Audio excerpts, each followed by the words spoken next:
appeals will be dealt with by the Toronto Local Appeal Body, or TLAB. You need more information about TLAB, please visit the TLAB or the Committee of Adjustment websites. Appeal instructions will be included with each decision. In order to receive a copy of our decision and to be informed of appeal proceedings, you must fill out the decision request card. Please include your email address, as that is how TLAB communicates. Please make sure you hand in your completed form to the Deputy Secretary Treasurer or her staff before leaving today. Decisions will be mailed within 3 business days. Do I have a motion for confirmation of the last meeting's minutes? Motion to confirm the minutes. Second? Second. All in favor? Minutes are confirmed. Are there any declarations of interest on the morning's list? Nope. No, sir. Okay. Are there any files, Miss Deputy Secretary Treasurer, any files to be closed? No. All right. Are there any applicants present who wish to withdraw their applications or ask for a deferral? Yes, come forward, sir. Which item are you dealing with? Item number 1. Okay. 1226 Bloor Street West. Are there anybody here in opposition to this matter that is opposed to a deferral? Okay. All right, let us know why you're, first of all, let us have your name and your address, sir. Thank you, Mr. Chair, members of the committee. My name is Eldon Theodore from MHBC Planning. I am the applicant on the project. Do you still need my address? It's on the application. Oh, well, that's fine. Through you, Mr. Chair, we became aware, and the councillor's office became aware of a number of letters of opposition on the application. So the councillor's office had requested that we defer this application to provide an opportunity to meet with the community and have further discussions to come back to the committee. And I'm not sure if the committee has a copy of the letter from the councillor's office. Yes, but Councillor Bilo has recommended a preferable date to come back to the committee, which would provide sufficient time to review the concerns and make any adjustments prior to coming back. Well, I don't know that we can give you a date. It's usually a minimum of 3 months, and there's also a small fee for recirculation. Yes, I'm aware of that, Mr. Chair. Okay. All right. So, do we have any? Does anybody have any questions? No. Do we have a motion? Mr. Chairman, I'd like to move deferral of the application as requested by the councillor, but I would also ask that the applicant, when you return, would you please come with a summary of what's changed? We have a number of applications before us today that were deferred. They don't look any different than they did when we saw them last time, and there's nothing from the applicant to indicate what's changed. So the purpose of this deferral is to give you the opportunity to negotiate some alterations. We need to know what those are when you come back. Absolutely. Do we have a seconder? I'll second the motion and suggest you reach out to the community before coming to the committee and before we wasted all our time reviewing this and staff's time preparing all this documentation. All in favor? You have your deferral, sir. Thank you. Are there any other requests for deferral?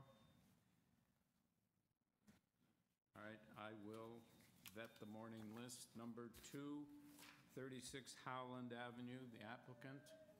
Any opposition? Yes. Yes, okay. We'll hold this down and you can go outside and try and resolve issues. Oh, so that applies to 2 and 3, 36 and 38 Howland Avenue. Both held.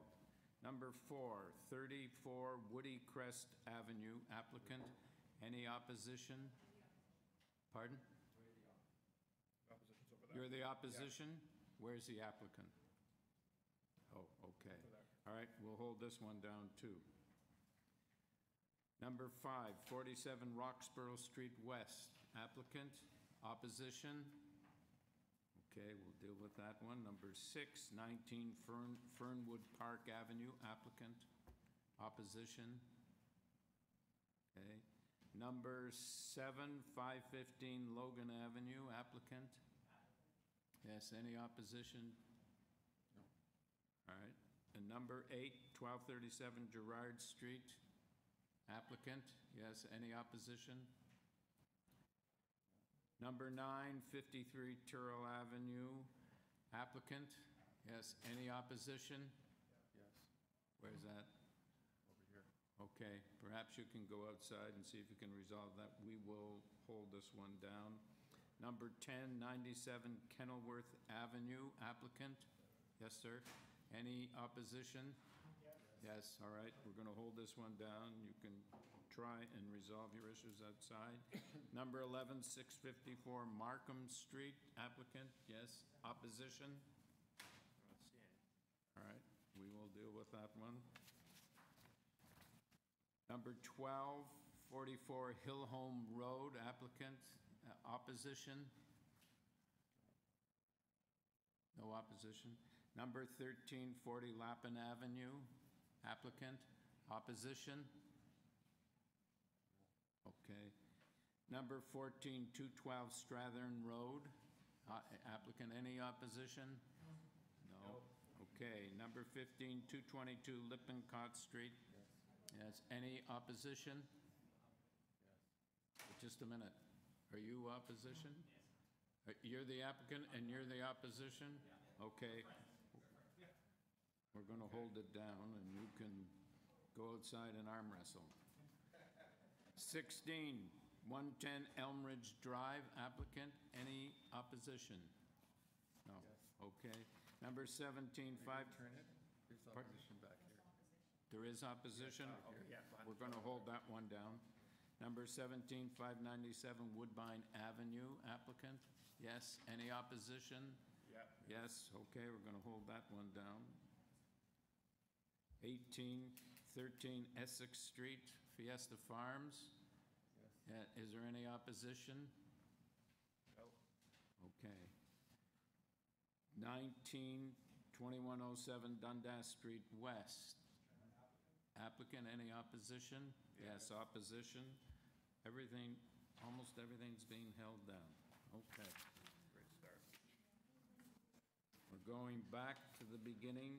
Number 5 is the first one. The applicant come forward.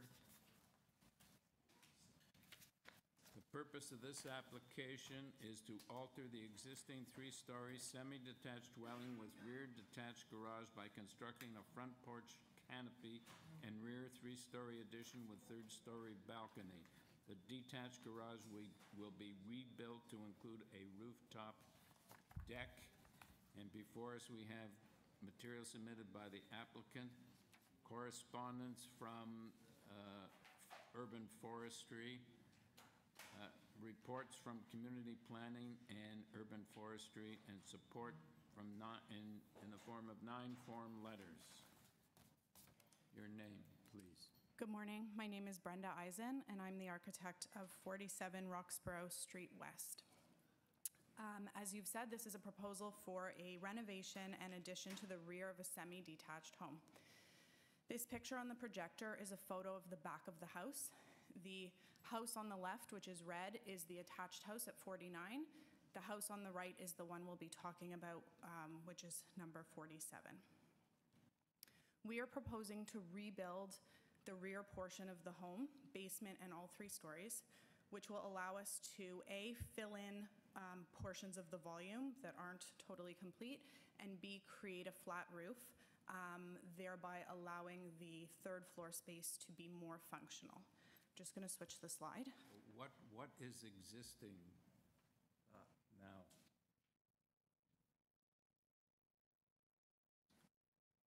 This is a copy of the survey, so the portion outlined in red is existing, and the portions colored in orange are what will be filled in. We are proposing to maintain the position of the rear wall, so once rebuilt, it'll continue to be coplanar with the attached house, and in addition, we'll be matching their building height, sidewall height, roof projection, pretty much everything else, except that we do not have the 2nd-story platform as they do. 7 of the 9 variances we're applying for today are existing conditions, including the building length.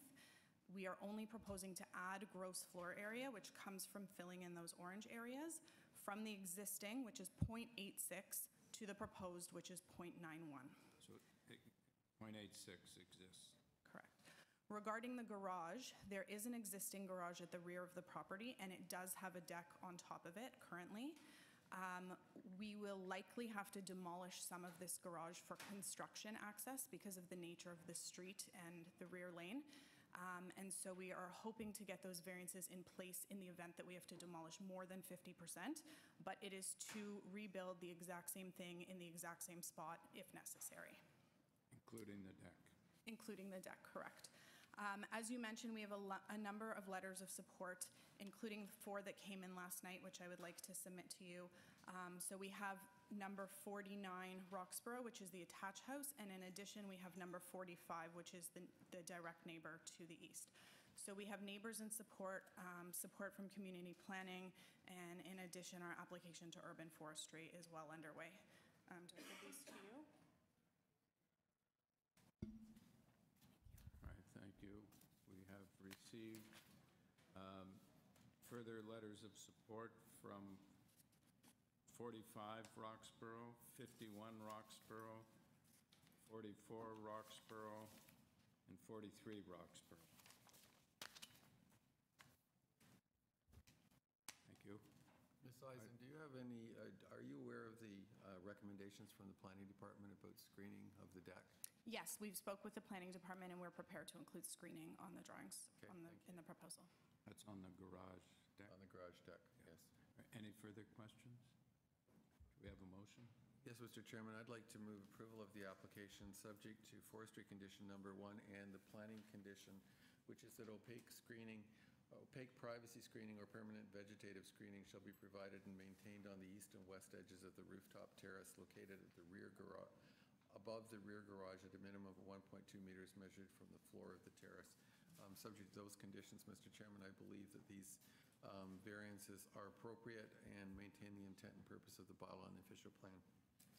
Seconder. I'll second the motion. All in favor?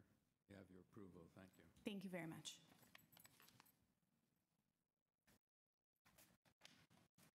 Number 6, 19 Fernwood Park Avenue. And the purpose of this application is to alter the existing is the applicant here? Yes. Yeah. The purpose of the application is to alter the existing 2-story semi-detached dwelling containing 2 dwelling units by constructing a rear 3rd-story addition, a 3rd dwelling unit, and a new rear yard parking space. We have before us material submitted by the applicant, a report from forestry, and correspondence and concern from 22 Fernwood Park. Your name, sir? My name is Miguel Magana, and I'm the architect working on this project. Yes. And yeah, as you mentioned, what we are proposing to do is to extend an existing dormer. If you look at the image on the screen, everything to the right of that dashed line is what we're adding to the design. There's already an existing dormer in place, so we're just extending it by 1.8 meters. And also the parking space in the rear, there's already an existing undersized parking space, but we are enlarging it to comply with the legal requirements.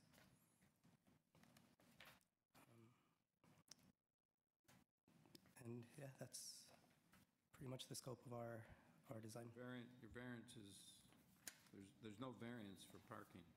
No, there isn't. Oh, because you've enlarged it to Correct. comply. Okay. And it's already been approved, well, it's been addressed by planning, and they are aware that it's okay. And we're also talking to the Department of Right-of-Way to extend the curb cut to allow an entry into the parking stall. Okay. What's your floor space index? It's, once it's finished, it'll be 1.17 if approved. What is it now? It is 1.15. We're only adding 2.9 square meters to the overall GFA. Does anybody have any questions? Mr. Chairman, if no one has questions, I'd like to move approval of the application subject to forestry condition number 1. I think this is a minor application, and again, I believe it's consistent with the official plan and the bylaw objectives, and I'd like to move approval. Second the motion. This is very minor and I think reasonable and appropriate for the neighborhood. All right, all in favor? You have your approval. Thank you, sir. Thank you. Number 7, 515 Logan Avenue. Purpose of this application is to alter the existing two-story mixed-use building by constructing a second-story deck. And we have before us on this application material submitted by the applicant and letters of support from 523 Logan and 163 Simpson. Your name, sir? Yes, hi, I'm Angus Skeen. I'm the architect and agent. So we're here requesting 4 variances, 1 under the new bylaw and 4 under the old. What's triggering the request is actually a rooftop deck. I have a photo here. Is your screen up and running? Can I make it? Yes. There we go. Okay.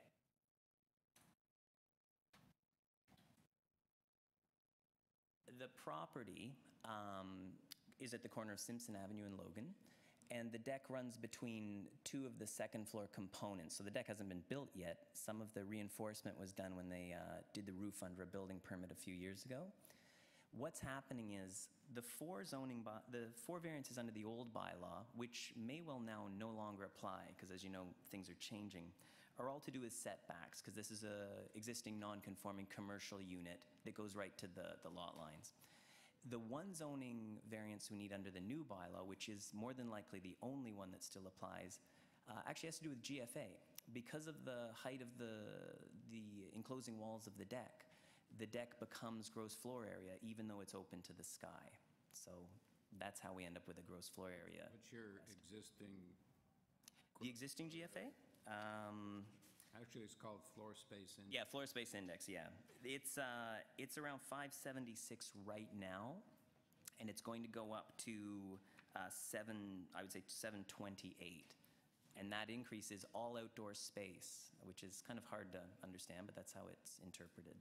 In terms of the request, it sounds like a huge increase, but we're trying to determine how much of, the bylaw says 0.6 times the area of the lot is the maximum floor space index, and what you're asking for is 2.36. That's correct. Right now, as a percentage, Those are large numbers. So what is the existing? 1.87. Okay, so Yeah. not as big. So, and it's all outdoor space. Correct, yeah. Is incorporated. Yeah, it's because For whatever reason. Okay. yeah. Okay, and your, okay. And the last thing I'll say is there is no opposition from planning or anyone, any neighbors. And the support letter, again referring to the picture, actually one of them comes from the lady who lives right across Simpson, and the other comes from the person immediately to the north. So I would say the 2 people most affected have actually written in support.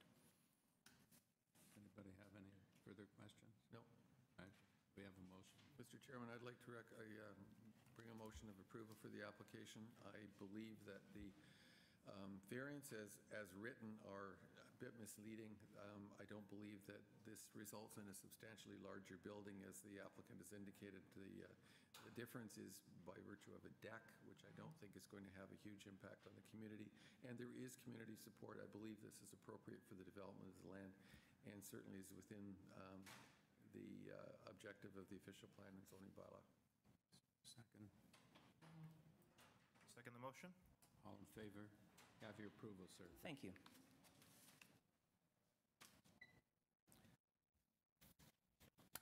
Number 8, 1237 Gerrard Street. Purpose of this application is to alter the existing 2.5-story detached dwelling by constructing a rear 2-story addition, a rear basement walkout, and a rear deck. The applicant is also seeking to legalize and maintain the existing front porch enclosure, which was constructed without a building permit. We have before us on this application material submitted by the applicant, a report from planning, and a 4-signature petition in support.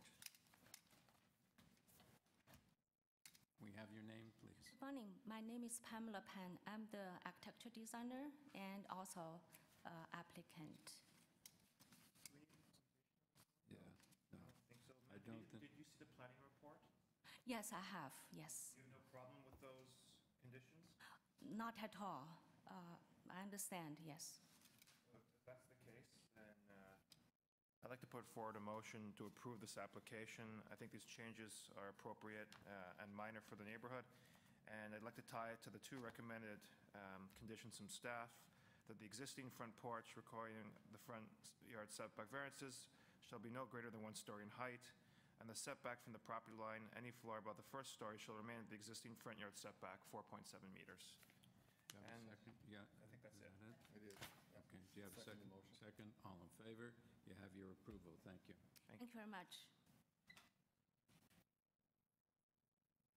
We go to number 11, 654 Markham Street. The purpose of this application is to alter the existing 2.5-story townhouse by constructing a new rear ground floor addition and a new rear ground floor deck.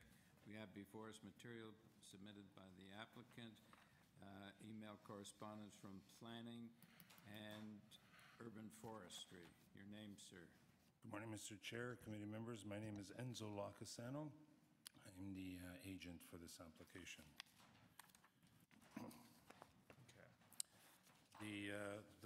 The existing one-story rear addition that you see there will be demolished, and a new one-story with a deck. There's an existing deck almost at grade, which will be reinstated. We've altered the construction in order to save the tree, which we've been working with forestry. The variances that we're requesting under floor space index is very minor. The existing is already at 0.81, and we're going to the 0.89.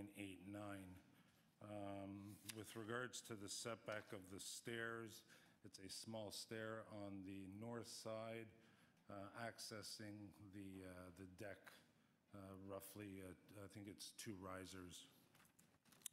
The maximum length that we're requesting is slightly longer than the addition that was put on the south side, which we were involved with as well, which was completed recently.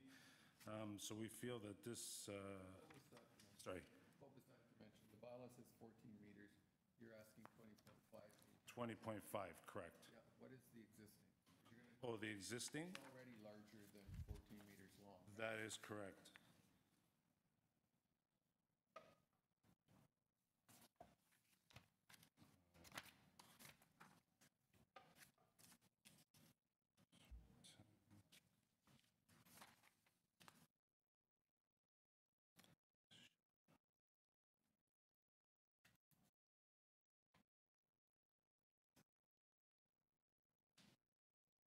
Sorry, can't read the 8.5 by 11s.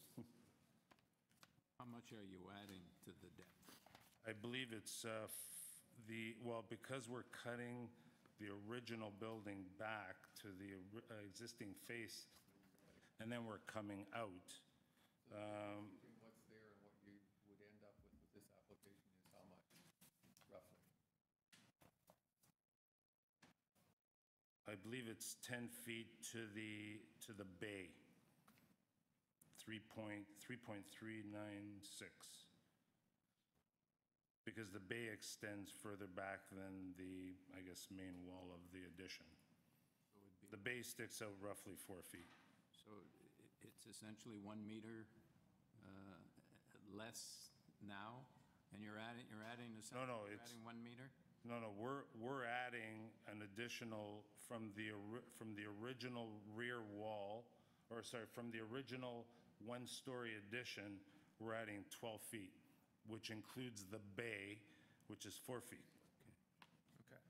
So it's roughly 8 feet to the back wall, and then we've got the partial 4-foot bay. So it's approximately 12 feet additional space than what's there now.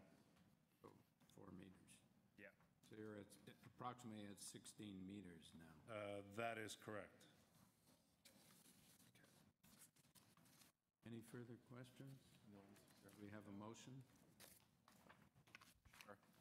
I'd like to put forward a motion to approve the application. I think it's fit and appropriate for the neighborhood, and I don't think this extension of a few meters is material. Yes, there is. Oh, urban forestry condition 1, tied into urban forestry condition 1. Seconder? I second the motion, Mr. Chairman. All in favor? You have your approval. Thank you so much. Number 12, 44 Hillholm Road. Purpose of this application is to construct a new three-story dwelling with a below-grade garage. And we have before us material submitted by the applicant, 5 form letters in support and opposition from 38 Hillholm Road. Good morning, Mr. Chair. Last name is Bronskill, Bronskill. First initial D is for David here with Mr. Wengel, who is the architect on behalf of the applicant. We are mindful of the busy agenda, Mr. Chair, given that there aren't folks here to speak in opposition, and given that the letter received in opposition is actually not from an adjacent neighbor. We're happy to go straight to questions, but I'm also, sir, obviously happy to give a bit of an explanation as to the basis for the application with Mr. Wengel here to answer any specific design questions. So I just have one seemingly irrelevant question. 25 Ormsby Crescent, that's not near Hillholm, is it? In the vicinity, but it's a friend of our client. Pardon? It's a friend of our client's. No, but doesn't live near Hillholm. No. Walkable. Lives at Forest Hill, though. Yes, but part of perhaps the lower end neighborhood, sir, but certainly not adjacent. Yes. The question I have is relative to variance number 3.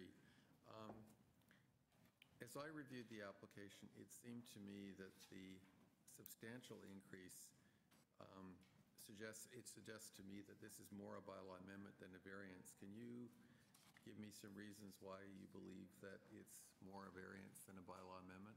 And sir, I have a package in front of me. When you say variance 3, Mr. Chair, when you say variance 3, you're referring to the FSI number?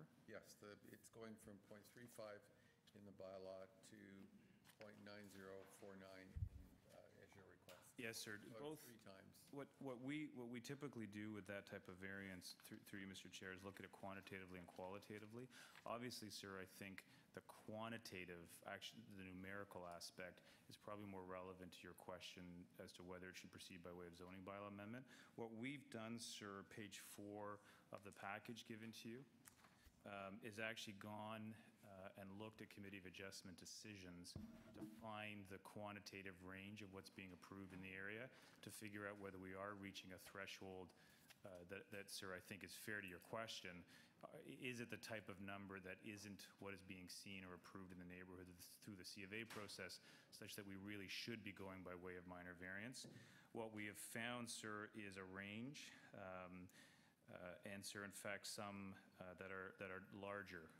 We think we fit right within that range, which is why, sir, given the reinvestment that's actually occurring, we think this is in keeping with the physical character as the neighborhood is going through that next phase. And certainly, sir, therefore, would respect and reinforce that character of the neighborhood. Those numbers go as high, frankly, sir, as some outliers, as 108, and then down to about 0.79, 0.78, 0.72. So we think it fits within that range, sir, which is why we think the minor variance process is the appropriate process to undertake. Thank you, that's a good answer. Thank you, sir. Yeah, I just wonder how many of these larger ones are Mr. Wengel's. Only the nice ones, sir. Oh, I appreciate that. Okay. And sir, we just, not to be overkill, we did the same exercise on the length depth too, just to make sure again that what we were seeking wasn't something that was so out of keeping with the neighborhood. And Mr. Wengel and I have been in front of this panel and the other panel dealing with corner lot situations where you often see larger length and depth because of the unique situation of a corner lot. We wanted to do that study to make sure that the length depth increases weren't only on corner lots, and that in fact is the case. There are greater length and depths on similar lots, including even one just 2 down that's been approved through the committee. So we wanted to do the same exercise, the length and depth, to make sure that we weren't doing something that was out of keeping with what's occurring in the neighborhood. Thank you. Any further questions? May I have a motion? Mr. Chairman, I think the answer to my question was excellent. My concern was with context and whether or not it was appropriate to proceed with the variance, and I think the applicant has provided extensive evidence to prove that a variance is perhaps the appropriate way to go. Based on that, Mr. Chairman, I'd like to move approval of the application. I believe it is a very large development, but it does seem to be in keeping with the neighborhood character and with variance decisions that have been made previously. I second the motion. I agree with my colleague's assessment that while it is a large variance, it is fit and appropriate for the area, so I second the motion. All right, all in favor? Thanks, sir. Your Thank you, approval. panel. Thank you. Thank you. Number 13, 40 Lappin Avenue. Purpose of this application is to alter the existing two-story detached dwelling by constructing a rear two-story addition, including a new rear ground floor deck, a front partial second-story addition, including a new front second-story deck, a front basement walkout, a rear basement walkout, and a basement secondary suite. And before us, we have only material submitted by the applicant. Your name, sir? My name is Victor Rosa, Mr. Chairman, members of the committee. I'm representing the owner of this property.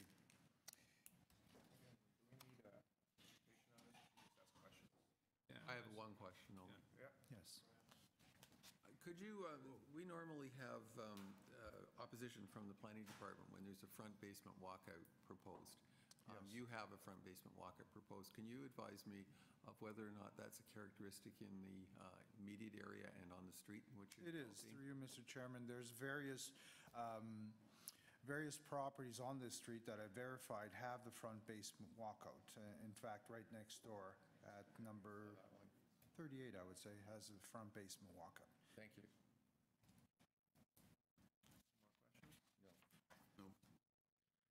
I share my colleague's concern just about the, changing the front facade of the house, but it does, if it's a common feature in the neighborhood, I'd like to put forward a motion to approve this application. I think these variances are of a relatively minor nature, and they're fit and appropriate for the neighborhood. Second motion. Seconder. All in favor? You have your approval, sir. Thank you, Mr. Chairman, members of the committee. Number 14, 212 Strathearn Road. Purpose of this application is to demolish the existing detached two-story dwelling and to construct a new two-story detached dwelling with an integral front-facing garage, front porch, rear deck, and rear basement walkout. We have before us material submitted by the applicant, a report from forestry, and 2 form letters in support. Your name, sir? Good morning. My name is TEY, planner for the owners of the property at 212 Strathearn Road. The proposal is for a new two-story detached dwelling. There are variances related to FSI and side yard setbacks for the proposal.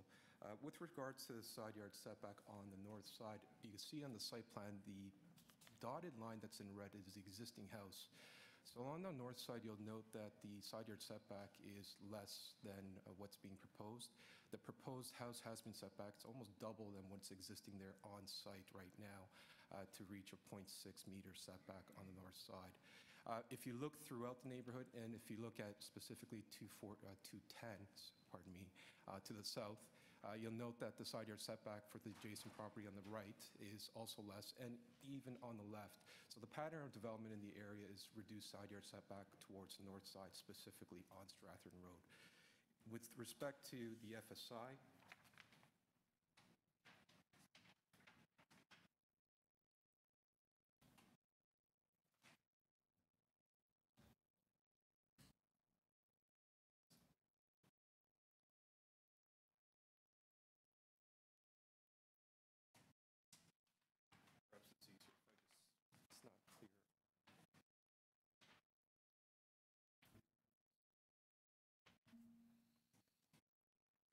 with regards to the FSI, you'll note that the properties that have been highlighted in green are those properties that are existing or have been approved in the area of 0.79 FSI or greater. You'll also note in terms of the building proposal itself, there is no length variances. The length is actually less than the bylaw requirement. And you also note to the right at 210, the properties do line up in terms of the house of the rear walls. So we're not extending beyond the adjacent property or the adjacent buildings on the side. There is a variance related to main wall height. It is very minor in terms of a quantitative perspective. It's only 13 centimeters. It's 8.63, whereas 8.5 is permitted. But in addition to that, you'll also note that there is no overall height variance that's being requested. So this is a proposal that has, by and large part, kept a building envelope that respects the adjacent properties in terms of building length, in terms of side yard setbacks, front yards, rear yards, and overall height. There are conditions that have been provided by urban forestry, which we have no issues with, and no comments from planning. Are there any questions? I have a question. You do tend to reflect the building footprint to the south at 210. Yes. But the property to the north, Yes. you extend a fair bit back, further back than they do. Have you had any conversations with that neighbor? Yes, They and- haven't registered an objection, but... No, and you'll see on the map, sir, there is a blue dot, which the chair is holding right now. That is a letter of support that was received from 214. Do we have that? It should be in the file, sir. Okay. So 2 letters of support are in file from 214 and 217, 217 being directly across the street. You're right. You're right. Okay, thank you.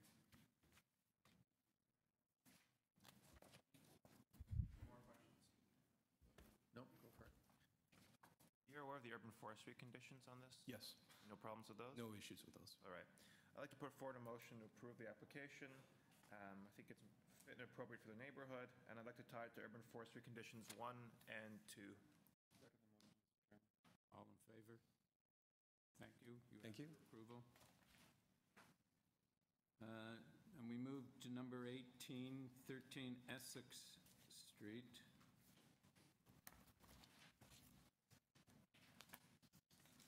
And the purpose of this application is to legalize the existing open-air market gardening with retail store and 2 open-sided temporary tents on a parking lot. And we have before us a copy of the plan of survey, a letter from the counselor, 2 counselors, and 1,163 signature petition in favor. Your name, sir? My name is Joe Pantaloni. I'm acting as the agent for the applicant, of which 2 members of the family are in the audience, Mr. Chairman. Are there any, just market gardening with retail store, is that That's, on the side of the parking lots? It's not the retail store on the other side of the street? no, it's completely on the south side of Essex. It's the gardening center. It's a gardening center, but because they do transactions, payments, then it's deemed to be a retail store as well. And 80% of this particular property, 13 Essex, is used for that purpose. 20% is the parking lot, remaining parking lot of the lot. Okay, do we have any further any questions? I have no questions. Mr. Chairman, I'd like to move approval of the application. This is a community asset, clearly very popular based on the number of support letters, and I believe it's in keeping with the planning objectives of the city. I'd like to move approval. Second? I'd like to second the motion. All right, all in favor? You have your approval, sir. Thank you. Much appreciated. Thank you.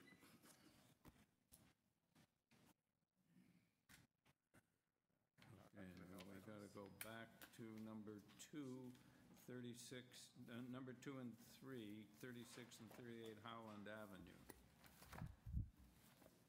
Could you just hold on for 1 minute while I get my... Yeah, opposition. Come forward, please. Sit up here. All right, the purpose of these applications is to convert the existing 2.5-story semi-detached dwelling with 2 dwelling units into a 4-unit building and legalize and maintain the rear deck. That's 36 Howland. And 38 Howland is to convert the existing 2.5-story semi-detached building with 2 dwelling units into a 4-unit building and legalize and maintain the rear deck. And we have before us material submitted by the applicant, correspondence from Transportation Services and right-of-way management, and correspondence in concern from 32 Howland Avenue.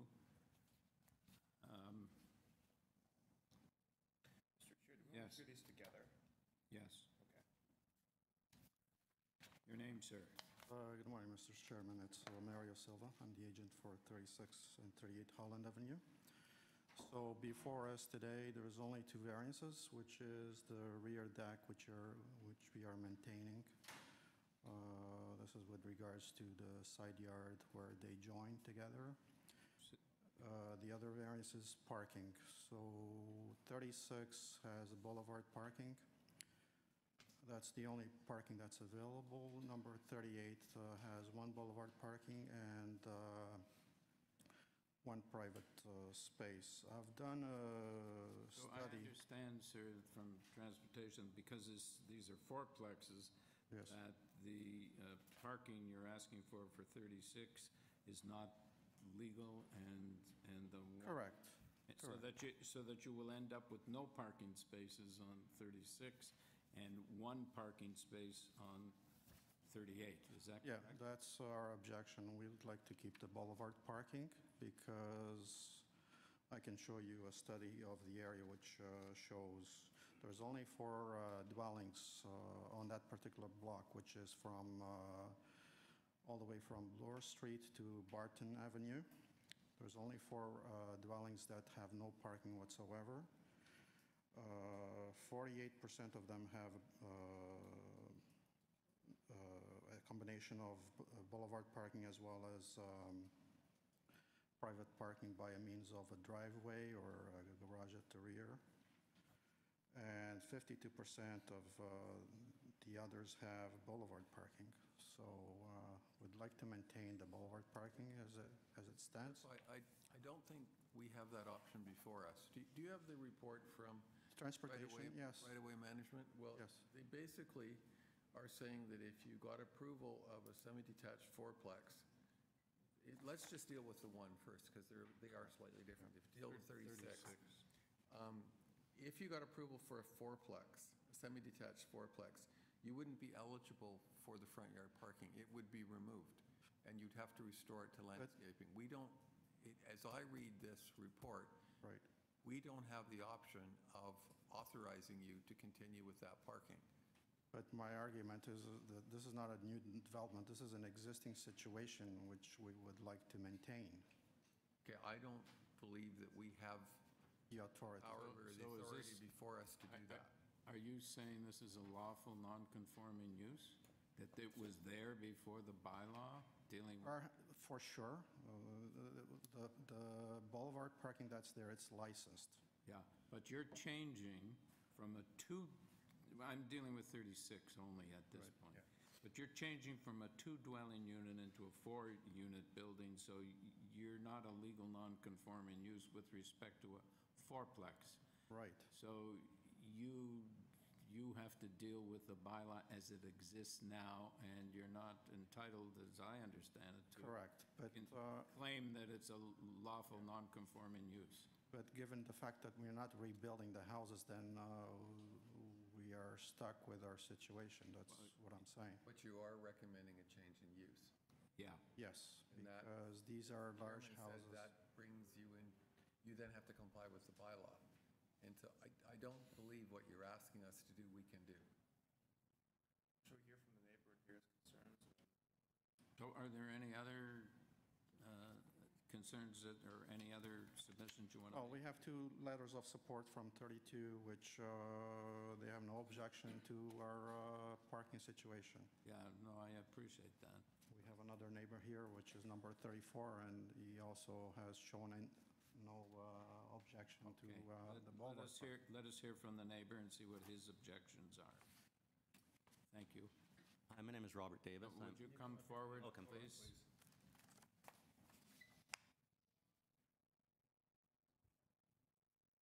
Give us your name and your address, please. My name is Robert Davis at 34 Howland Avenue. Yes, and what is your objection? I no longer have an objection. My original concern was, turning into both houses into sort of 4-unit dwellings. I had a fear of sort of student housing, so a lot of sort of turnover in the building. So being the next door neighbor, that would obviously impact our day-to-day life. So I've been assured by the owners that his intent is to really upgrade the buildings into sort of professional suites Therefore, the sort of type of tenants would be more longer term and would add to the sort of vibrance of the community. Okay, thank you, sir. Could I ask, where do you park? I've got front pad parking. Well, my partner and I, we actually have 2 cars, so I've got front pad parking, which I use, and then my partner parks on the street with permit. Parking available with permit. Is it overcrowded or are? It is, especially in the summertime. If you don't get there by a certain time, it's tough. It's permit between midnight and 10 a.m. Yeah. So later on in the really late in the evening, it's fine, and overnight it's fine. But during the day, sometimes it's pretty difficult to find parking. There aren't spaces available to, you wouldn't be, if you applied for on-street parking, you probably wouldn't get it. They're basically all used up. Well, no, I mean, during the day where you don't need a permit, it's tough. But overnight, like when you get up at sort of 8 in the morning, there's usually lots of spots available. Okay, and you understand the discussion we just had with the applicant that it doesn't appear that if the approval is given to go to a fourplex, that he will be able to maintain that front yard parking. It will have to return to landscaping, which means that the 4 units will have to park on the street. Yeah. I mean, from a purely selfish perspective, the street parking aspect doesn't really bother me at all, because the one street permit that we have, we typically don't have a problem parking. And from a purely selfish perspective, I'd actually love for that for 36 front pad to go, because we just make my parking a lot easier. But I wouldn't be that petty to oppose it if they wanted to keep it. Okay. All right, thank you, sir. Thank you very much.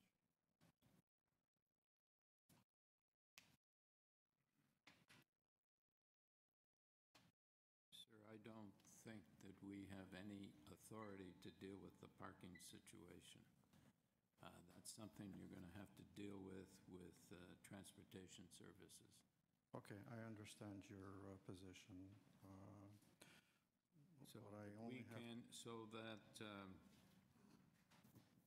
we have to turn down variances number 3 under the new bylaw and 1 under the old bylaw with respect to 36.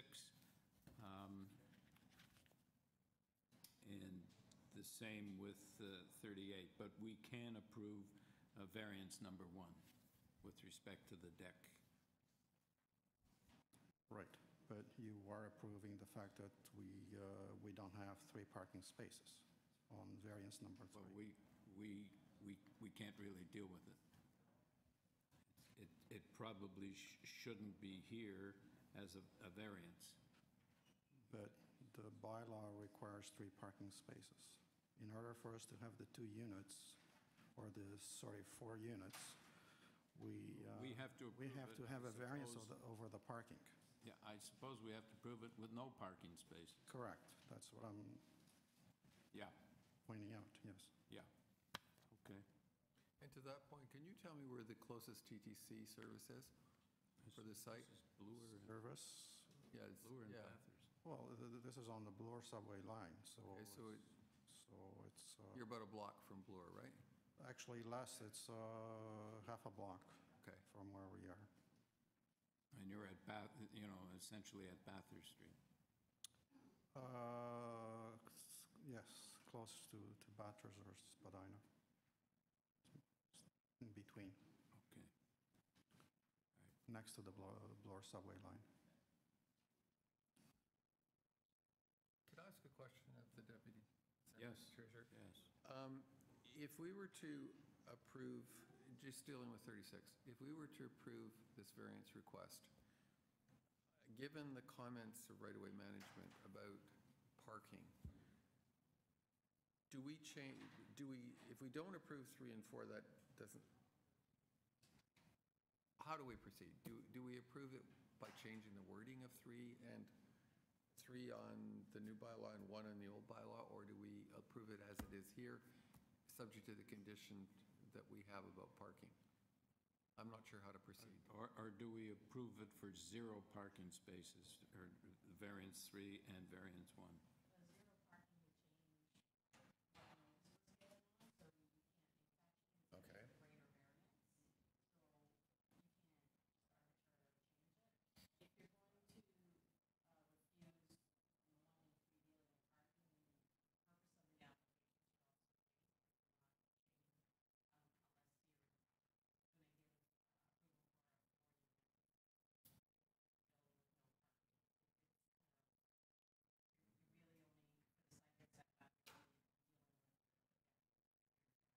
Okay, and I'm leaning towards approval, but without the parking. I'm cautious because that isn't what we said this application was all about when it was circulated. So have you got cautions for us about that? Well, you'll have to change the purpose, or are you approving it with 4 plus with no refusing those 2 parking? That's where I'm, Yeah, that's, then that, because if to approve it like this doesn't really make any sense because the parking is not going to be allowed. So why would we approve this? That's misleading. I guess I'm looking to what our options are here.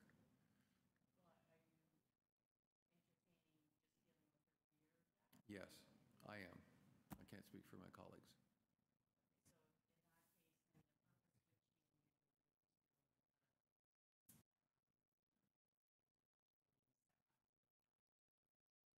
Well, the purpose doesn't say anything about parking. no, but the purpose of the parking is for the changing of buildings. But as the applicant applied for 3 under the new bylaw and 1 under the old bylaw, we can't be silent on that. We have to render a decision. The bylaw requires 3 spaces for both owned and new. So if we approve variance number 1 and refuse variance 3 and 1 under the old bylaw, without altering the purpose, would that suffice?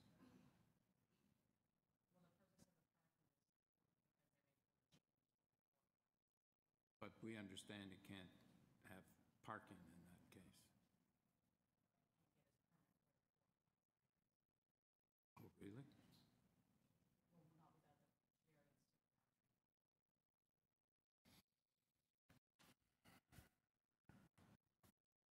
So if we approve it, so if we say 0 parking, then the notice isn't appropriate. That's a notice issue. Yeah.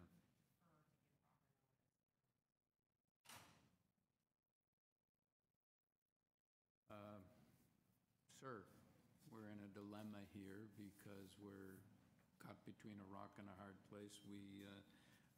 If we do what I would be inclined to do is refuse 3 under the new bylaw and 1 under the old bylaw, then that affects your ability to do 4-unit Right, building. so this... If we say 0 parking, then that means the notice is defective because you would be asking for more than you're asking for here. Then I think you should defer the application so I can reapply with the proper...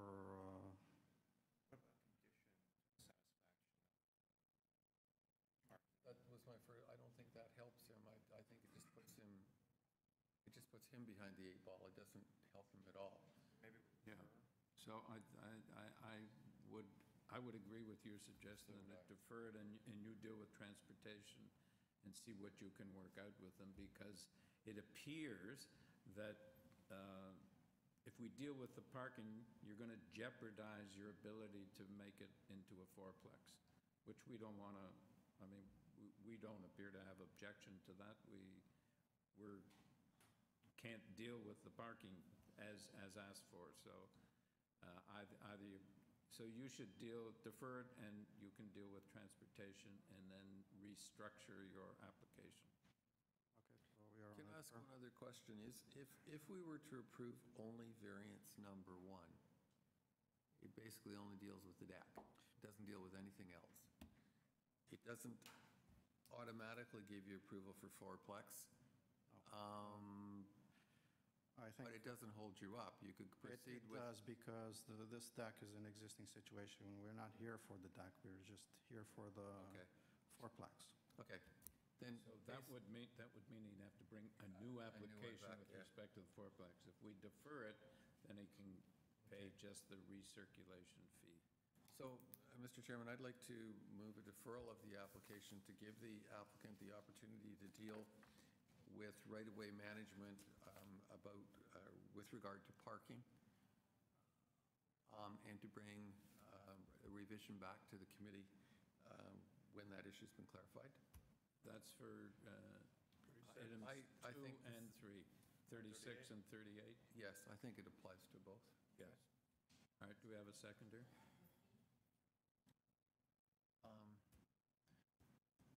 we should eat this fee because transportation wasn't that clear. Yeah, I don't think it's reasonable to have him pay for the fee. Yeah. If that's your motion, I'll second that deferral. Without fee? Without fee. All right. All in favor? Have your deferral, sir. Thank you. Do you know what we did? Yes. Okay. Deferred the application so I can come back with, Resolve something with, resolve the parking. okay. Thank you. Number 4, 34 Woody Crest Avenue. Is the applicant here? Maybe they're still outside. Are you 34 Woody Crest? Okay, we'll just hold that one. Number 9, 53 Tyrell Avenue. The applicant here? No. I think he is. Okay. And the opposition, is the opposition here? The opposition come forward and sit up here? All right, just hang on. All right. The purpose of this application is to alter a 2-story detached dwelling by constructing a 2-story rear addition. We have before us a material submitted by the applicant, a report from forestry, and correspondence and opposition from 536 Christie Street. Your name, sir? Daniel McKinda, the owner of 53 Tyrell. Yes. Okay, do you have material to, Yeah. it has the opposition? Yep, we provided Seen that, okay. I'm sorry, I wasn't sure how many people are here, but we'll just put those down. Can I just give you 2? So do you have 3 of them? I do not, sorry. I didn't. Okay, sure. So, 3 of this, I do. Okay, thanks. What's the difference between this and this? Are they? Yeah, this is just a detailed report, but it Okay. exists in here. Okay. Yeah, it was just an extra. No, we're getting a block. okay.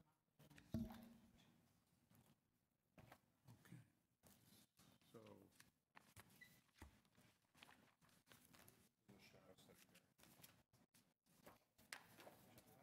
Sylvia, do you have one of these? I can give you, I'll share.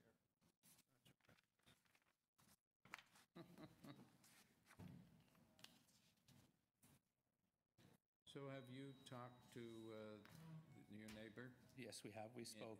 And have you resolved the issue? We have not. Okay. And perhaps you could address that issue because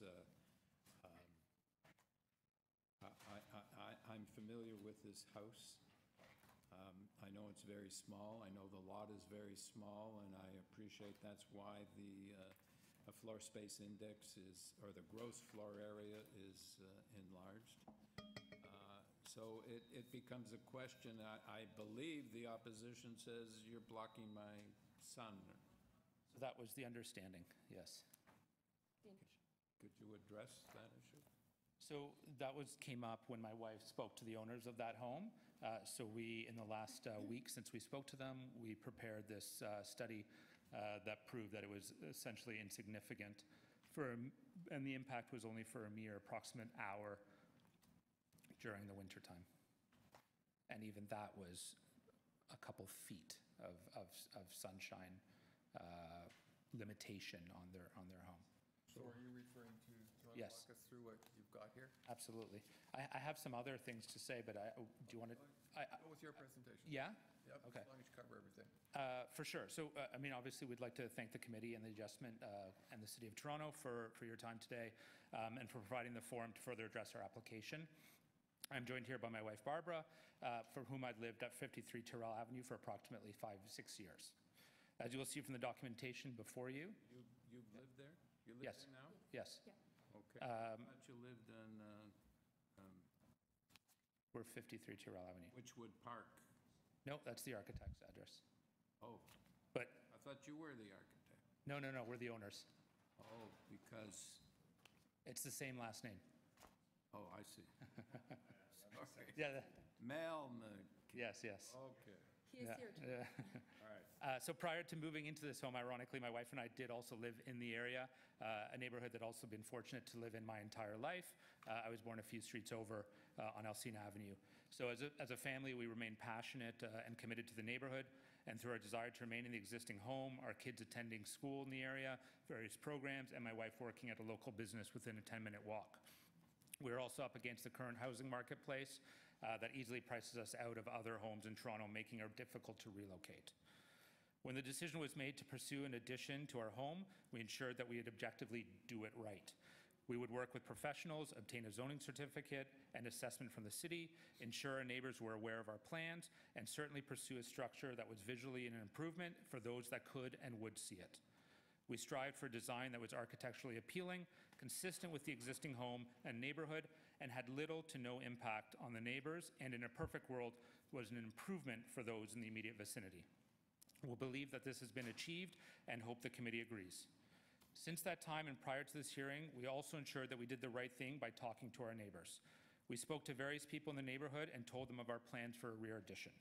Beyond the official notices, letters were mailed to our neighbors, and the sign that's been in our front window for the past couple of weeks, we wanted to ensure that there were no surprises and they had the opportunity to share their concerns directly with us. Although I will address it in a moment, we were touched by the number of neighbors that offered to write us letters of support. They agreed that the structure was a positive addition, in keeping with the home and area, and truly nothing of immense significance.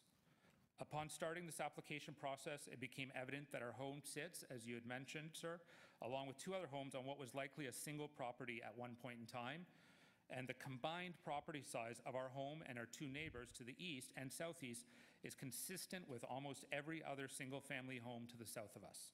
Even with a home smaller than all of those other homes, we are starting with a grandfathered-in floor space index likely higher than other properties around us. So as you're all aware... We had an application from 37 Tyrell a week or two ago. Oh. It's also .35. Yes. I think it has to do with Witchwood Park. That area. Because across the road is .6. Yes. Yeah. So the first variance, obviously, you've just alluded to, pertains to the floor space index. With the addition of the new space, this will naturally increase.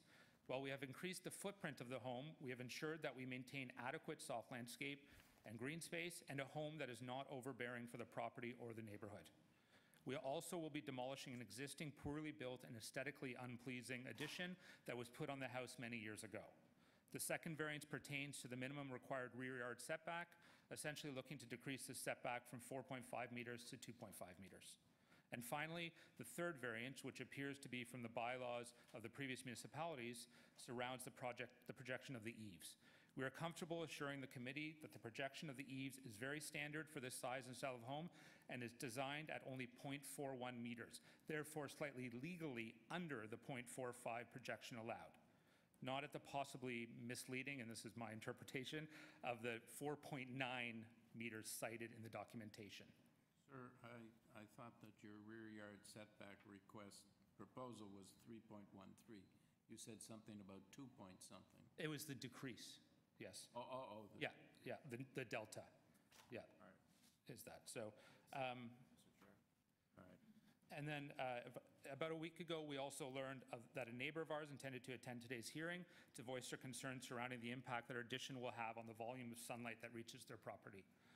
Beyond assuring you that we took matters of sunlight into consideration well before this issue was brought to our attention, I would like to flag a few key items.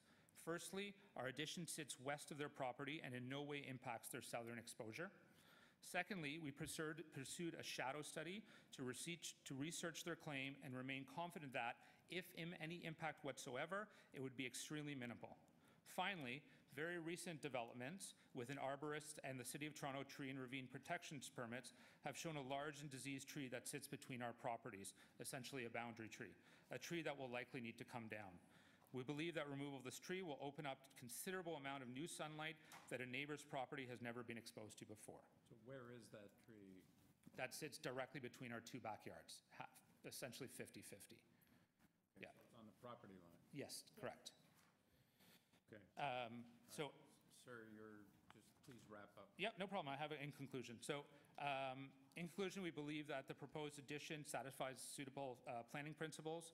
We feel that we are doing our part to ensure a positive addition to the property and neighborhood with very little to no negative consequences. We have maintained a transparent process with our neighbors and provided a selection of letters of support from them, including their homes immediately to the east and immediately to the west. As mentioned, I have lived in this neighborhood my entire life, as have our children, and we hope to remain there for many years to come. The approval of this addition to our home by our committee means a lot to us, and it will ensure that our children can remain among their friends and stay in their schools, and my wife and I continue to live and work in this city. We'd like to thank you for your time today and truly do hope for a positive outcome of this application, and remain here for any further questions. Can I clarify the tree that you're referring to? Is the one on the proposed site plan number 2? It's at the southeast corner of the property, or close? That's correct. Okay. So when the application was done, we were not aware, and then an arborist came, and the city has been involved as of about 10 days ago. Right. Thank you, sir. No problem. Thank you. Okay. Could you come up, please, sir?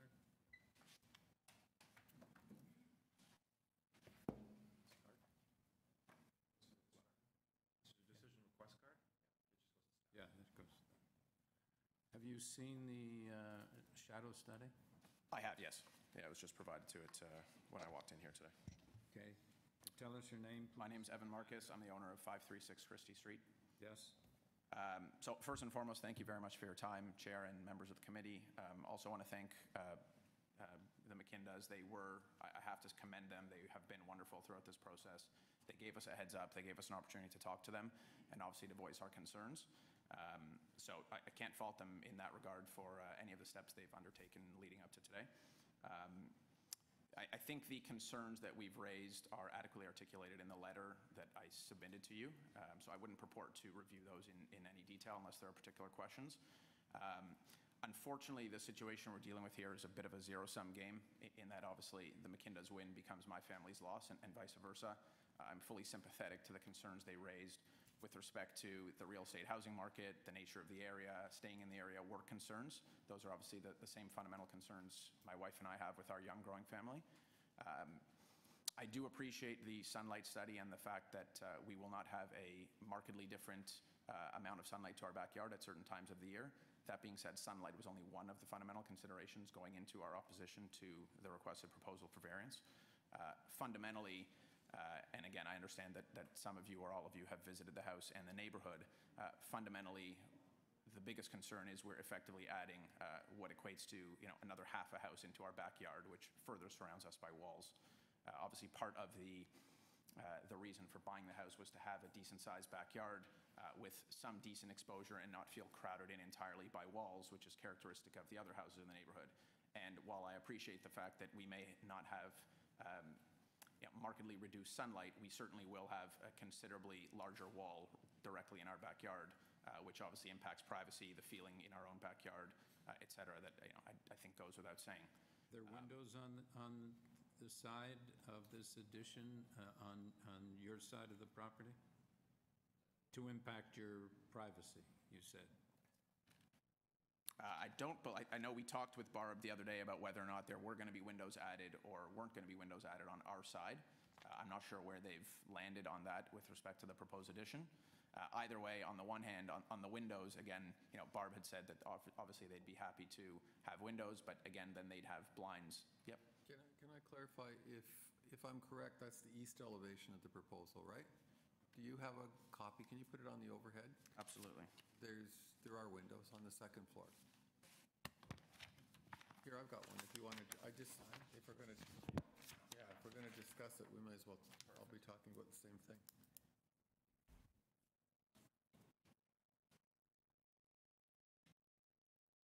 Other way around.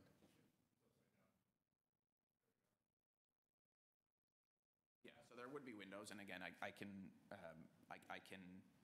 point to the fact that Barb certainly spoke to us about whether or not there would be any alternatives, about windows, additional glass, et cetera. I mean, at the end of the day, from our perspective, if there's windows there, obviously it's an issue for them in terms of their privacy, and it's similarly an issue for us. If there's no windows there and then it's just a wall, then we have simply additional wall in our backyard that we otherwise didn't bargain for when we bought our house. And quite frankly, I can tell you that had we had a two-story addition in our backyard covering half to three-quarters of our backyard at the time we bought the house, we likely would not have made the decision to buy and would have moved somewhere else in the area where this is not characteristic of the area. Can I clarify that what you've now got?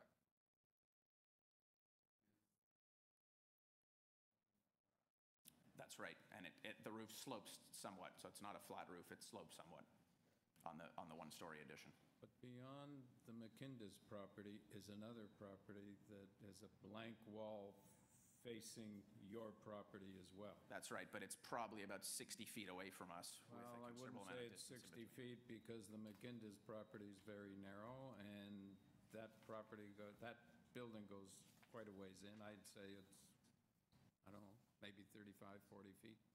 40 feet, but they have a backyard, so we basically have the McKinda's backyard plus that backyard before you get to the neighboring house. Yeah, but And I also am aware that obviously 47 Tyrell had proposed a similar increase to size and exceedance of the gross floor area a couple weeks ago, and that was turned down. So again, it's just... You mean 37? May have been 37. The house second in from Christie on the other side of the street. I don't know if it's 37 or 47. I think it's 47. No, 37. 37. It was 37 that I dissented, but anyways, it was turned down for gross floor area. So again, I fully recognize that obviously that the McKinda's property is already at 0.85, which exceeds the gross floor area, and it is a small lot. Obviously, this would extend significantly beyond that. In addition, for the reasons that I've mentioned, that's why we would oppose. All right, are there any questions? No. All right, thank you. Perhaps Mr. McKinda can come back.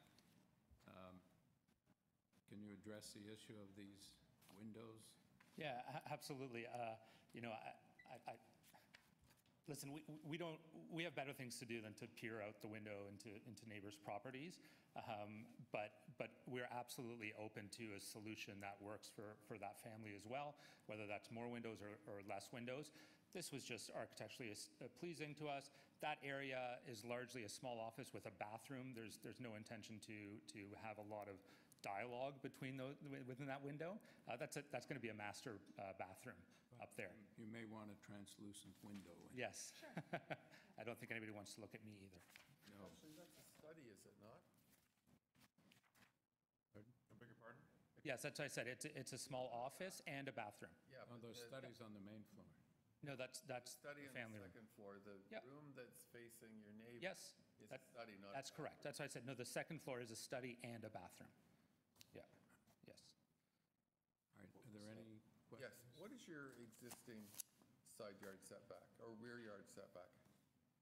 The rear yard setback currently is 4.51. And you're requesting 3.13. This is the issue. It seems to me everything else is reasonable. Yes. The issue now is whether or not to approve the requested rear yard setback. So there is a rear yard setback. Obviously, there will be maintained a good amount of backyard space and green area, and the property that our backyard backs onto has quite a large property with a swimming pool, and it's open because we sit at the end of a road of a block. There is unlimited amount of free space heading south from there. So, and I just want to remind you that each neighbor on either side, short of this family on the direct east and west, are completely aligned with this and have written letters of support. All right, any further questions? No. All right, thank you, sir. Thank you.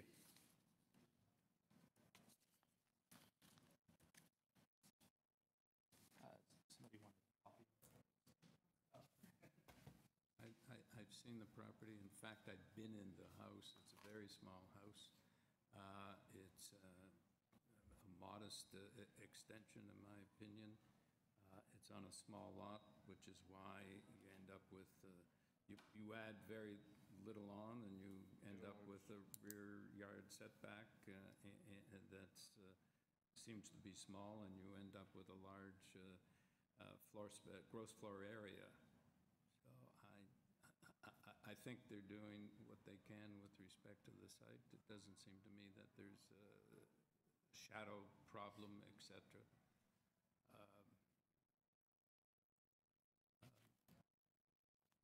Mr. Chairman, I have an opposing view. I appreciate actually both parties. I wish when we're dealing with a dispute that both parties would be as elegant about the dispute as you two people are being. I appreciate that it's a very small house and it's a very small lot. And the question is the expansion that is proposed reasonable given its impact on the neighbors? And I don't believe it is. I don't believe it's appropriate to be approving the rear yard setback that is proposed because of the impact on the neighbors, not in terms of sunlight, but as explained, it basically blocks the entire view of the neighbor, and the neighbor doesn't have a very large yard to begin with. So, Mr. Chairman, I'm not going to be supporting approval of variance condition number 2. So is that a motion to refuse then? I doubt that will hold, so I will. If you want to put forward a motion, I suggest you do. Well, then, Mr. Chairman, I would recommend approval of the application with the exception of variance condition number 2, which I am unable to support, and subject to forestry condition number 1.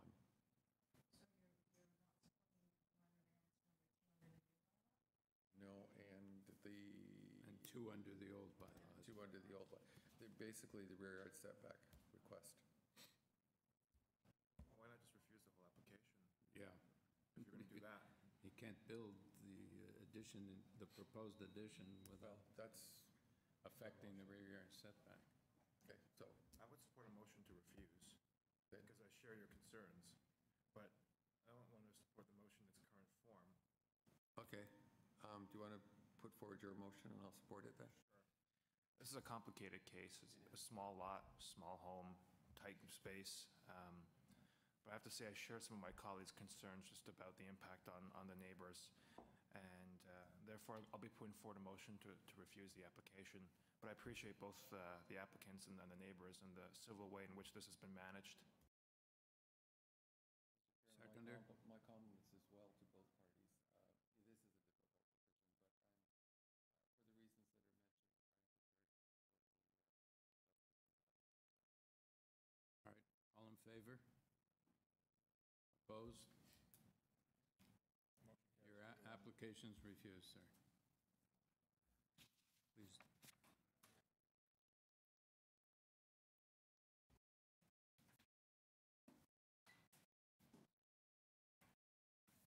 Number 10, 97 Kenilsworth Avenue.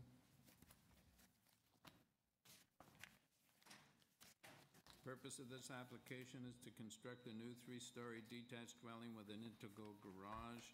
We have before us on this application material submitted by the applicant, a report from Transportation Services, a 6-signature petition in support and opposition from 78 and 99 Kenilworth.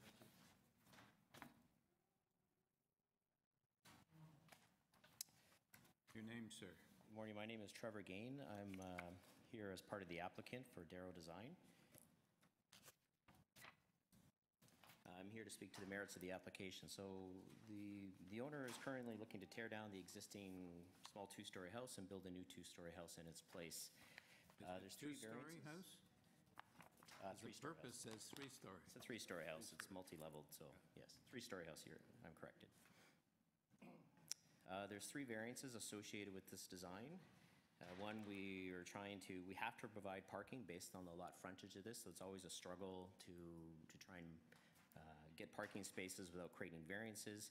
So we reduce the internal use of the internal width of the garage, so it's kind of an internal element. Transportation weighed in, they have no comments on that. We have a GFA variance, which is sort of typical in this area of the beaches, and we have a wall height variance.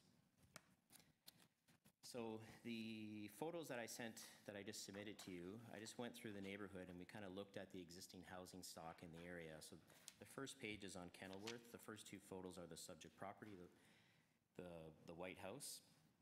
And you can see it's a fairly, it's really the 1.5-story. But as we go up and down the street, there's a wide range of housings. There's kind of post-war rentals. There's semi-detaches, 3 stories, 2 stories. There are, as we flip the pages, there's a lot of new development that's happening as far as front additions, kind of boxy modern styles. Photograph number 8 and 7 on page 2. again, show brand-new houses, modern-style, high walls, GFA variances, and it continues from there. And in all of these photos, as you look at kind of the side yard conditions, you'll see this kind of tight proximity between the houses. Again, typical in the area, this zoning district does allow 18 inches, 0.4 meter setbacks with a spatial separation as well of 1.2 meters between houses in that situation, both of which we comply with. So we have no side yard variances, we have no front yard variances, no rear yard variances, no height variances. So we are within our envelope, we're within our massing, other than the housing style creates this wall variance, which is typical of this type of modern house. The first page that I sent you, we did do a research and we looked at kind of what variances are being granted in this area to sort of check out the massing. And you can see for kind of anywhere in walking distance in this neighborhood, there's been numerous GFA variances, all within 80, 100%, 70%, 60%, including wall height variances as well based on the design. So all in all, I think what we proposed is in keeping with the neighborhood and in keeping with the general intent of the bylaw. Unfortunately, with a modern design, the wall height variances usually come into play. I did. We have no objections to that.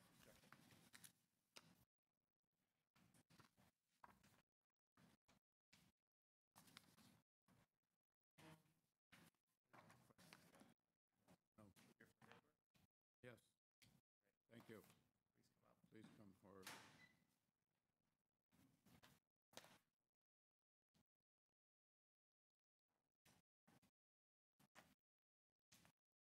My name's Chris Marshall. I'm the owner of 99 Kenilsworth, the property immediately to the north of the proposal. So thank you for letting me speak. I'd like to start off by saying I'm not opposed to redevelopment of this site. I'm actually eager to see some improvement of this site. The current house is in a late state of decay. It's occupied by raccoons and skunks. The backyard hasn't been cut or weeded for a year. It looks like a jungle. I want something to happen, but I'm not in favor of this current proposal at all. I was never contacted to discuss the variances until after the public hearing notice was mailed, at which point the owner came by to show me what he was going to do.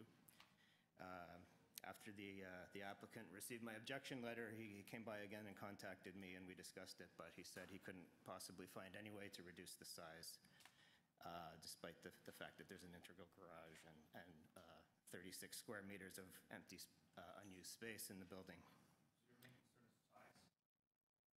My main issue is the height and proximity of the sidewall directly to the south of my house, which has 6 south-facing windows, 2 in the basement, 2 in 2 bedrooms, which are the only source of light, and 2 in the living room, dining room.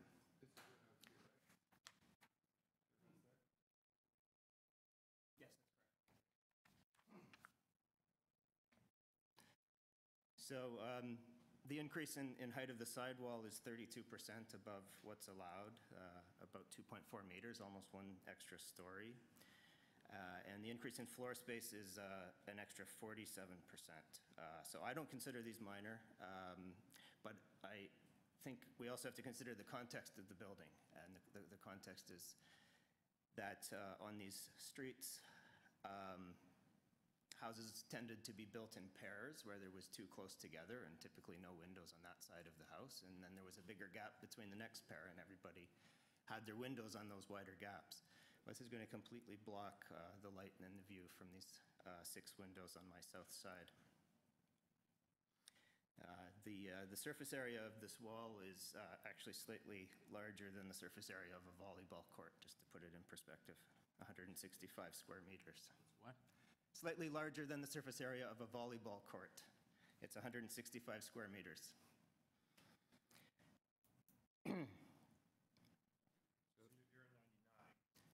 Yes. You have an integral garage?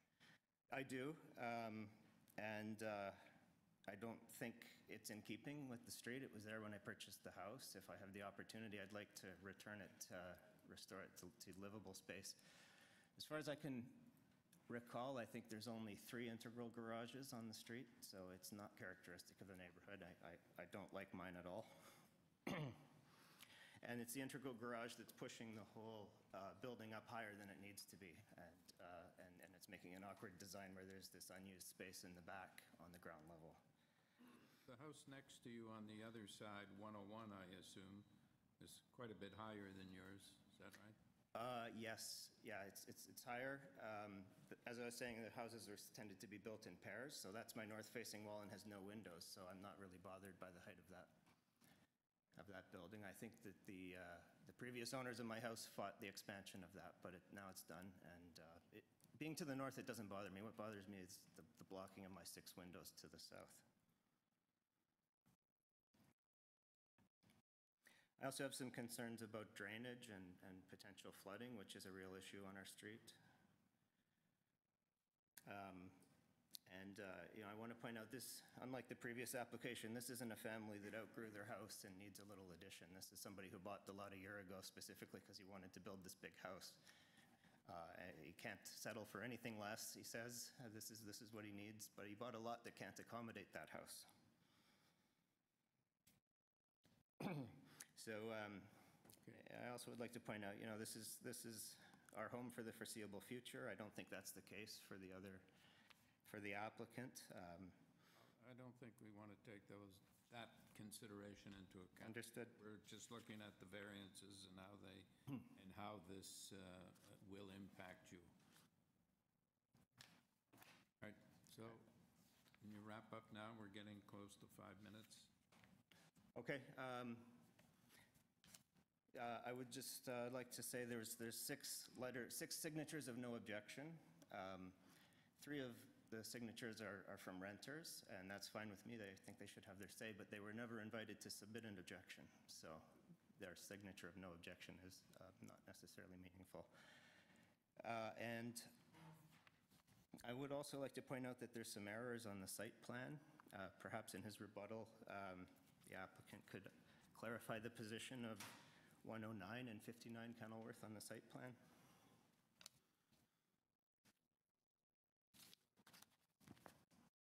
Thank you. Thank you,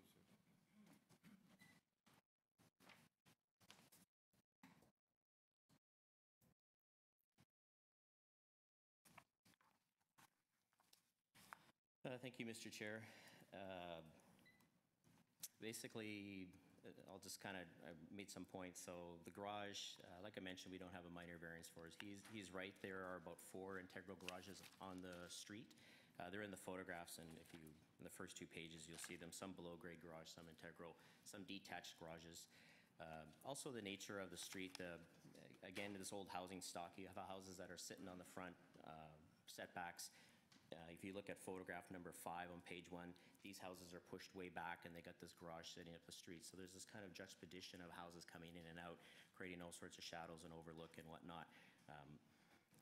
Design. Justify almost any type of house on this street. It looks it's a mishmash, and if you flip through all of them, just you go walk your dog, you'll see all sorts of it. And so your neighbor's concern seems to be, and I think his major concern seems to be, a blank wall facing the 6 windows. A blank wall, but I like to point out in the photographs as well, but that's a very typical stock just because of the nature and the proximity of the windows. The lots are narrow. Not everybody builds to 4-foot setbacks, which would allow you to have windows. That's what Chris has in his. He has a 4-foot setback, thus having these 6 windows, be it they're existing probably before any building code. But even if our house was right at 0 setback, that would be the location of that wall for windows. So that's an as-of-right kind of situation, spatial separation between our house and his house. Regarding the height and the size of the blank wall, if we complied with the front sloping wall height, we would still have large gable sidewalls.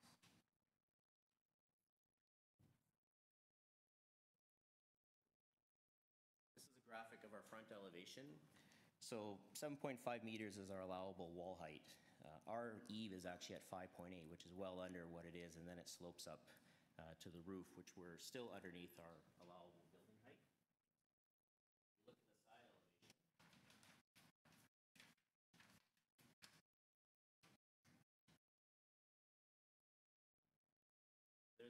That's the side wall. Again, you can see the allowable height at 7.5 meters and our front eave at 5.8. So if the front, the way the zoning works out is that you have to comply with pairs of walls. You either comply with the front and back, or you complied with the side. So if the front complied, that wall would be where it's at anyways. The zoning examiner picked a pair, and they picked the side point, the side wall height, and that's where. So again, if you flip through the photographs, if we look at photograph number 12 on page 2,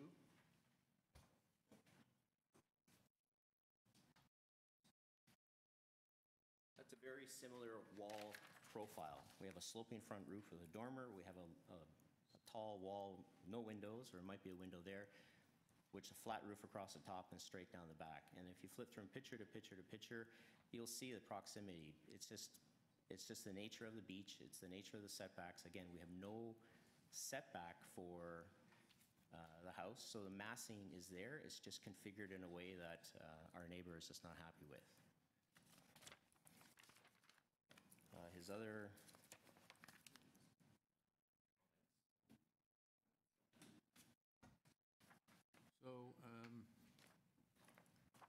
your photographs number 16 and 17 seem to be relatively close, seem to be in 16 particularly a blank wall facing what I assume are some, I don't know, I assume are some windows on that side.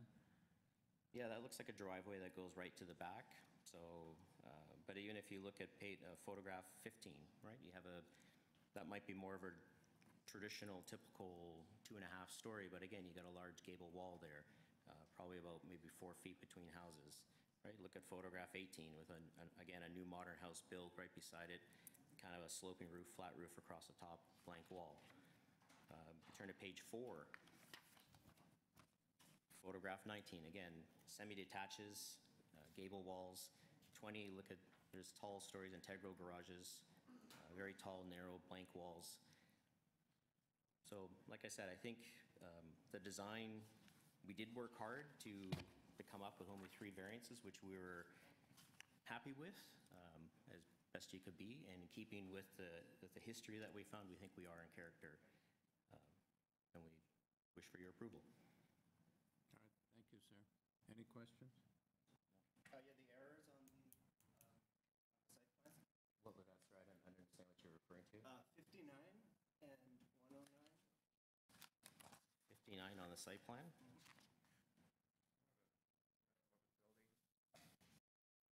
Are you talking lot numbers? Yes. Maybe you can point, I'm not sure what you're referring to. All right. So they go 59, 97, 99, 101, 109.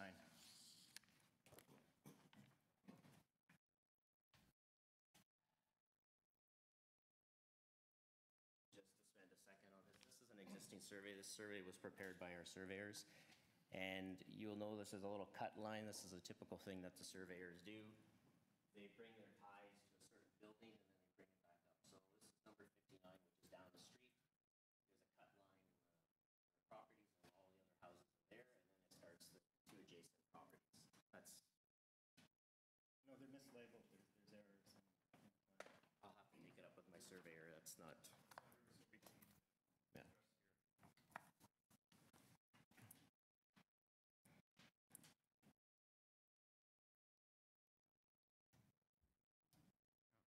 All right, thank you, sir. We have a motion? Mr. Chairman, I have some sympathy with the adjacent owner. I believe that the applicant's correct. There are small side yard setbacks, and properties in the immediate area seem on one side to be quite close together. Having said that, I believe the integral garage solution in this particular application and the use of a fairly boxy design with a flat front, albeit it has a bit of a mansard roof at the front, but that's basically just in terms of determining height to drop an eave, it's basically a flat front. I believe that they're exacerbating the impact of the property on the property to the north. On that basis, Mr. Chairman, I'm not prepared to approve variance request number 1 under the existing bylaw. So my motion is to approve the application with the deletion of variance number 1 under bylaw 569-2013, and I don't believe, and there are no other conditions, but that's my motion, Mr. Chairman. Do you have a seconder? No concerns about FSI or anything else? I believe a different, I think FSI is a bit high, yes. I think the impact is on the adjacent owner to the north is really substantial. And I'm trying to determine where that impact could be lessened. And I think by far the most important issue is the permitted height of the exterior wall on the side lot line. The reason why I'm recommending it against the motion. I would be open to a more aggressive motion as well. I'm of the mind that we would refuse the entire application. I share the concerns outlined by the neighbor, and the fact that perhaps new revamped application, maybe a little bit smaller, more better situated in the lot, would help with the neighbor's concerns and also be a little bit more fit and appropriate for the size of the lot in the neighborhood. So I'd actually like to propose a motion to refuse the entire application. I could support that, therefore I'll withdraw my motion in favor of yours. Okay, so motion to refuse. You seconded? All in favor? Application refused.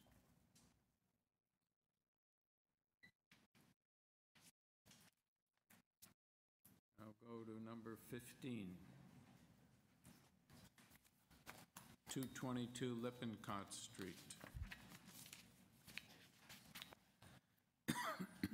Purpose of this application is to alter the existing two-story detached dwelling containing 2 dwelling units by constructing rear and south side two-story additions, a complete third-story addition, a new rear ground floor deck, and by adding a third dwelling unit.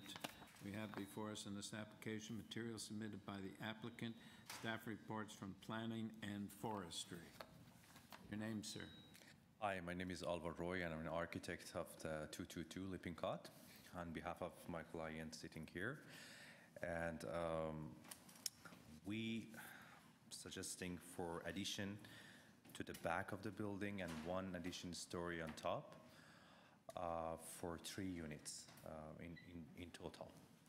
So the main concern of from Mr. Bob here is main concern is the length of the building. We discussed about it, and if we keep the building as a just dual 2 single family, not single family, 2 family dual the building, we don't need for the length variances.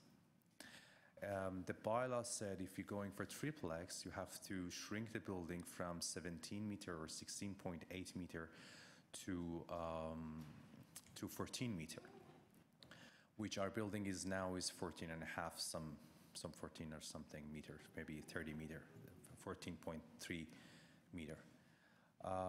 So if we keep application as exactly the same, the building look, the box, everything as the same, we shouldn't ask for variances. But the only problem is we want a dual third unit inside.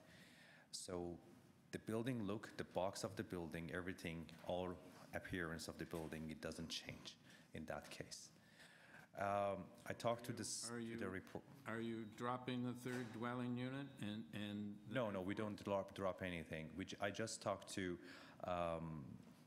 someone from planner from the city, and he's suggesting us as a staff report that as you see in your file, he's suggesting us we provide setback of a minimum of 1.5 meter at the front of the third story, and we dedicate that space to the balcony. And he's fully supporting our application in this case. So your application hasn't, you're not changing anything? We don't change anything, just 1.5 meter setback at the third story at the front of the building. And we have another example of that kind of things in 188, which Bob gave it to me today. 188, it has a 20-meter length with 3 units inside. It's the same street. That's 188 Lippincott? 188, yes, Lippincott. Okay. We're only asking for 16.65 meter. And Okay. Thank you, sir. Thank you very much. From the neighbor. Clarify what's changing then. Square foot. No, I know numbers, but if you go through your proposal, you're adding a balcony on the front? On the front, yes. We just, based on report, based off the staff report, and I talked to, So is that on the third floor? Take that outside, please, sir. yes, on the third floor, we just, The proposed, just to clarify, you're drawing A11. E11. Can you put it up on the overhead? Yes. You already had a balcony there, but on the corner. Yes. So you want to add on your completely proposing to do. Yeah. So you're proposing to move. Yes. You're proposing to move this This portion. all back to there. Yes, exactly. All the way back today, all the way, to the back. Okay, and then this, which was a balcony, is going to be To some space for inside, for some bedroom or going inside.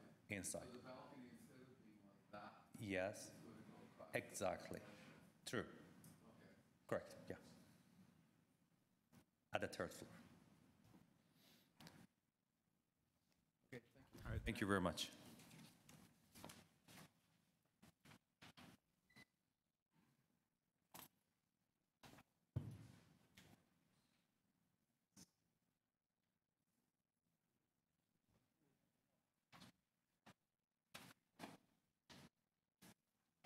Are you on this application, sir? Yes, I am. I I think he's the supporter. I'm not sure if he should.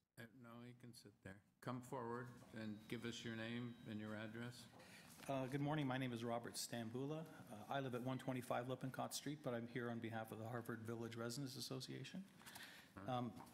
Typically, we would have submitted something in writing to you in advance, but we're weary. Just completed an OMB mediation with the university for student residents. And as party to a mediation, we're defending one of your decisions at TLab. It was just not possible for us to get something in writing, so my apologies. But we do, as my friend mentioned, have some concerns.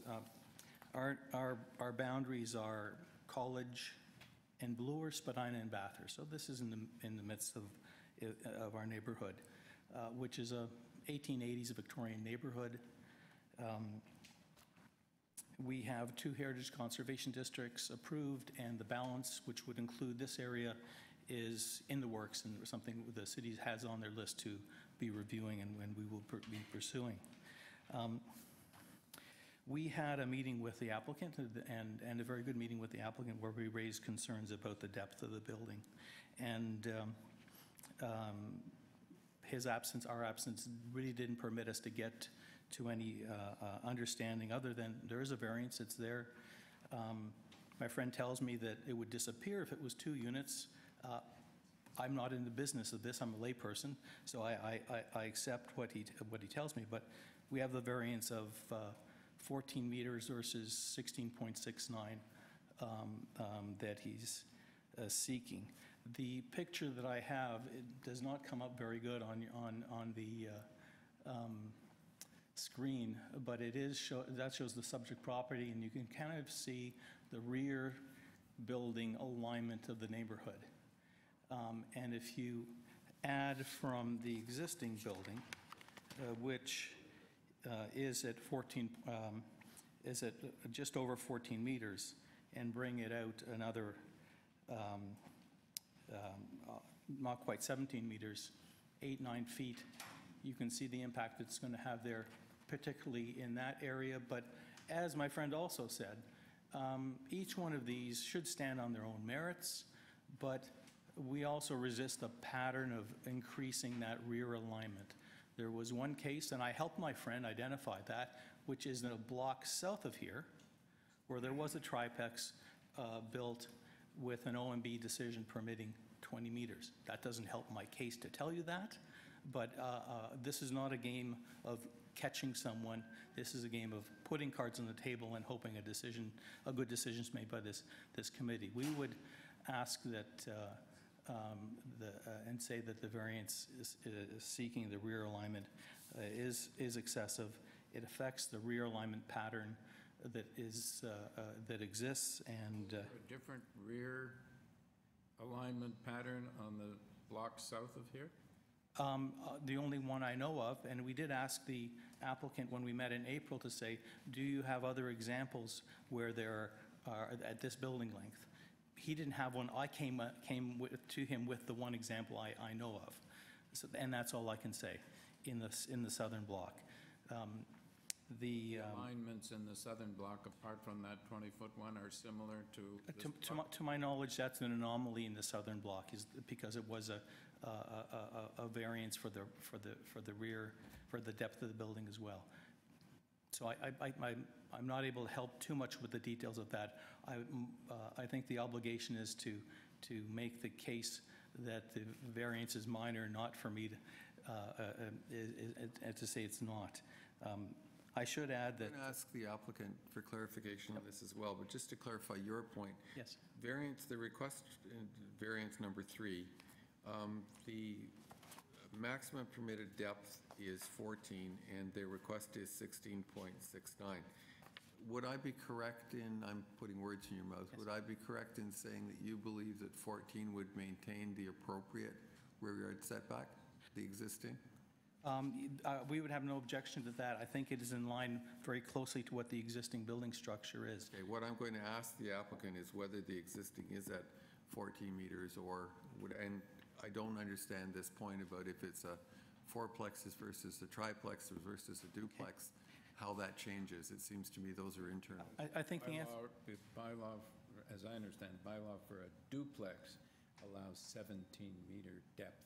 Oh, is that correct?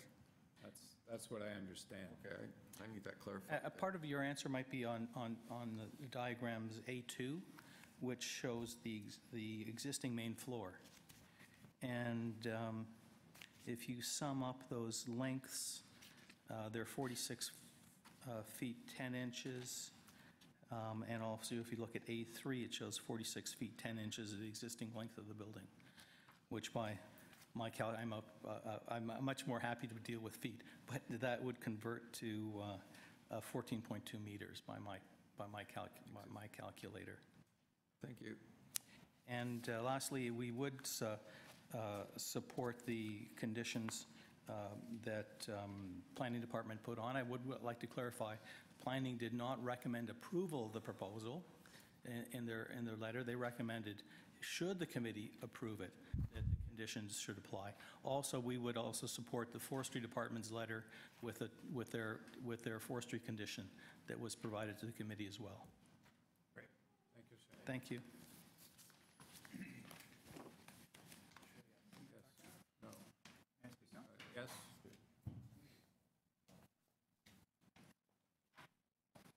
Good morning, gentlemen. My name is Neil Stevenson, and I have put in a written submission regarding today's application. Where do you live, sir? I'm just about to say, I live at and own 224 Lippincott, which is the house immediately to the north of the subject property. Right. I have lived there since December 2007, almost 11 years. I am the closest physical neighbor to the applicant.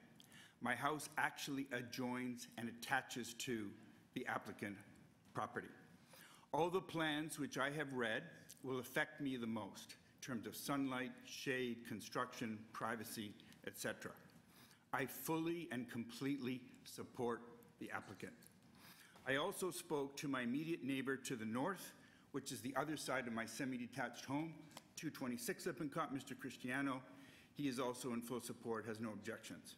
I also spoke to the owner of the property to the immediate south of the applicant, Mr. George Marks, and he is also fully in support and has no objection. What's the depth of your house, sir?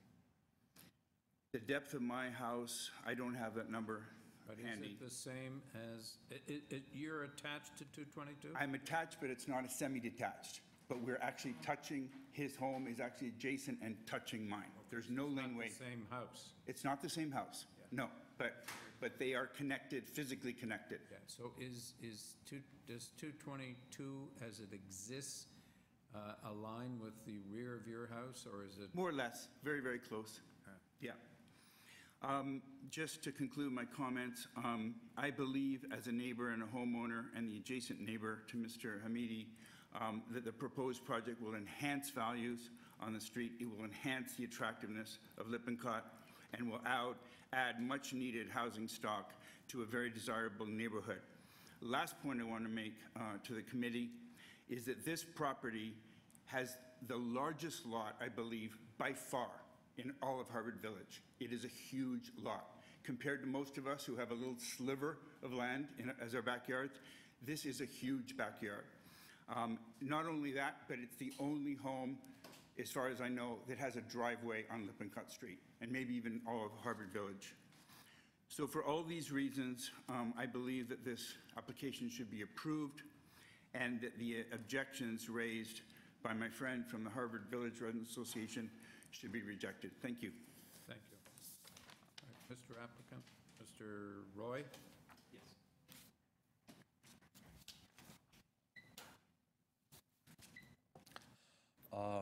As I said, having said that, the length of the building, if you're going with this duplex, is the same as 17 meter in one old bylaw and 16.8 in new bylaw. And if we're going with triplex, that has to shrink to 14 meter. I really don't. Can I clarify? Sure. That sounds like a very odd bylaw. So if you were to not go to, you're proposing a triplex. If you were to add a third dwelling, if you didn't put 3 dwelling units in, it's 16. Built the exactly the same building. Exactly. And you only had 2 dwelling units in it. Yes, exactly. That's my point. Wouldn't require the bylaw amendment. I don't know. With regard to length. So if we're going with exactly the same, with duplex, we're going with exactly the same building, exactly without any variances, without any asking for any more variances, not coming to committee of adjustment or anything. But if you're going with triplex, it has to shrink the building for 14 meter, which is, existing building is more now, is something 14.3 meter or 0.4 meter. So personally, I don't really understand why we have to do that. I have no knowledge about this planning, but yeah. Thank you very much.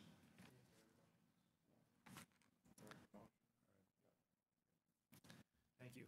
You're welcome. So we're ready to put forward a motion on this application.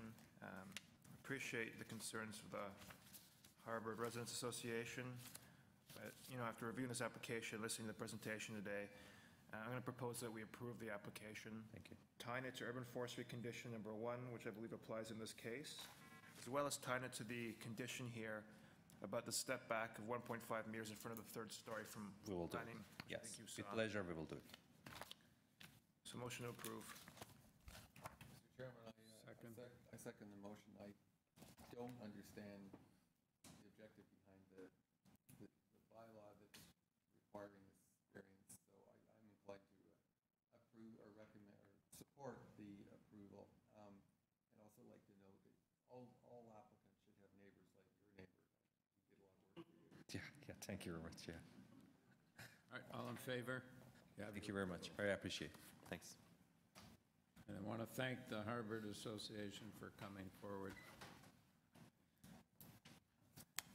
Number 16, 110 Elm Ridge Drive. Purpose of this application is to alter the existing 2-story detached dwelling by demolishing the existing garage and replacing it with a 2-story rear addition and constructing a new rear detached garage. Additional alterations include new rear deck, a new front bay window, and a new porch and mudroom on the west side of the building. We have before us a material submitted by the applicant in correspondence from planning and Forestry, and opposition from 119 Elm Ridge Drive. Your name, sir? Good morning. My name's Glenn Rubinoff. I'm the agent for the owner on this file. Indeed, before you today, this is an application to build a two-story rear addition where the existing garage was located, and to build a new detached garage towards the rear of the property, a one-story garage, of course. The variances are basically mostly related to some landscaping and driveway width, and a little bit of the setback related to the building in terms of the proximity to the street. The one thing I do want to point out is the driveway width. There's a tree on a city tree on the property. So in order to preserve the tree, we've provided a driveway adjacent next to it. And then in order to get into the garage, we turn around it. And that was specifically to preserve the tree. And that's why there's a variance for the width of the driveway there. Planning's comment. In order to maneuver into the garage? Exactly. There's enough space to maneuver without harming the tree, and that's why we've done that. The other thing, we did speak with the city planner, and her request was that the driveway be permeable pavers, which we are agreeable to offset the impact of paved area. Have you spoken to your neighbor? We had a meeting with the neighbor, and their concerns expressed, we did have a good discussion. The concerns expressed were related to greenery and not having a garage in the back. One of the suggestions we made was to provide some planting to the east side of the garage, some perhaps evergreens or some greenery, so that... Are they objecting to the garage going back farther on the property? Yeah. So were you able to resolve your... Well, I think we've resolved it by providing landscaping along that side so he won't actually see the garage. It is a one-story garage. I think just visually he doesn't want to see it when he looks down there, and seems agreeable to that. And also just you know, to respect the fact that we're going to have green space between the garage and the building, which will also enhance the backyard there. Thank you, Mr. Rubinoff. Let's just hear whether your neighbor agrees or not. Could you tell me what the percentage of soft landscaping there is in the rear yard at the present time? On the variance number 1, it indicates the rear yard is at 49.4 square meters, and currently right now? Proposed. That's proposed, yeah. Currently, I mean, I can... Just rough.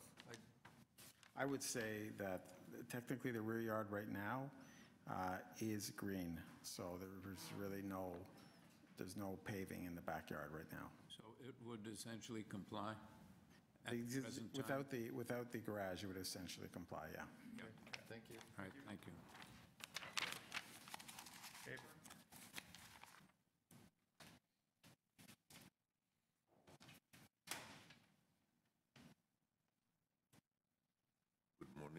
My name is Raphael Hyman. I'm the owner of 106 Elm Ridge Drive.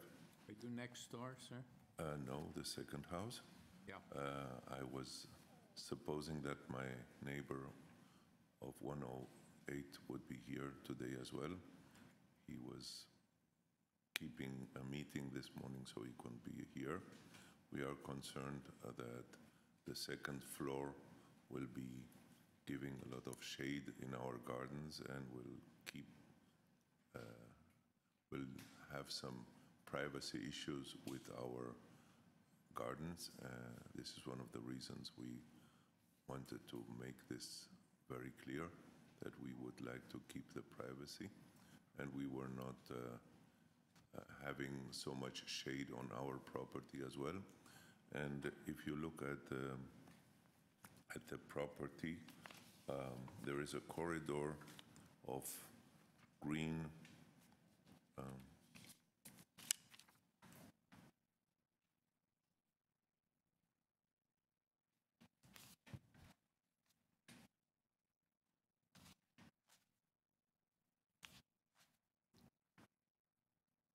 all the houses have have a corridor of green space in the back.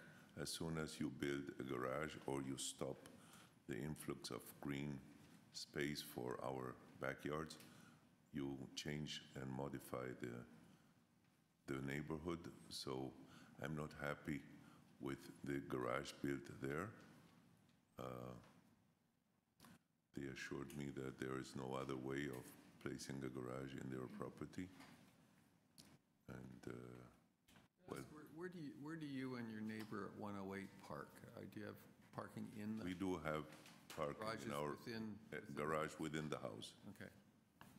On the front? Yes. And this is a corner house? Corner of Fernwood? and- This is the next corner house, and they have a garage actually, but if they place a second building in the back, simply if you look at the corridor, it will be interrupted. I mean, that corridor goes all the blocks as you see. It simply will modify the neighborhood.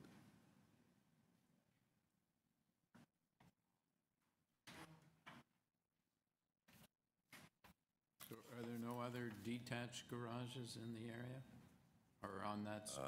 I was just shown that they looked up the neighborhood and they found 2 buildings that had detached garage. I didn't pay attention, but as I tell you, the fact that there is a green line all on the back without exceeding into this would be reasonable to keep that same way of building. Your objection, just to understand it, is that there's a green swath that goes across, or at the back of all the properties, and the proposed detached garage interrupts that. Right. But you started by saying your major concern was the 2-story addition to the house. Yes, this will bring some shade and some, how can I say, some less air into the property. My house is a little farther on, so. Is it a 2-story? My house is a 2-story. And the one immediately to the north of you Right, is a it's 2-story? also, all the houses are basically the same. Where would the 2-story addition be in relation to the rear of your property, rear of your house? It would extend beyond the line of my house and my neighbors as well. By how much, do you know? Approximately. I didn't calculate it, I'm sorry.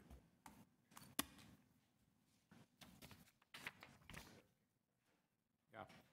We can hear from Mr. Rubinoff now. Thank you, sir.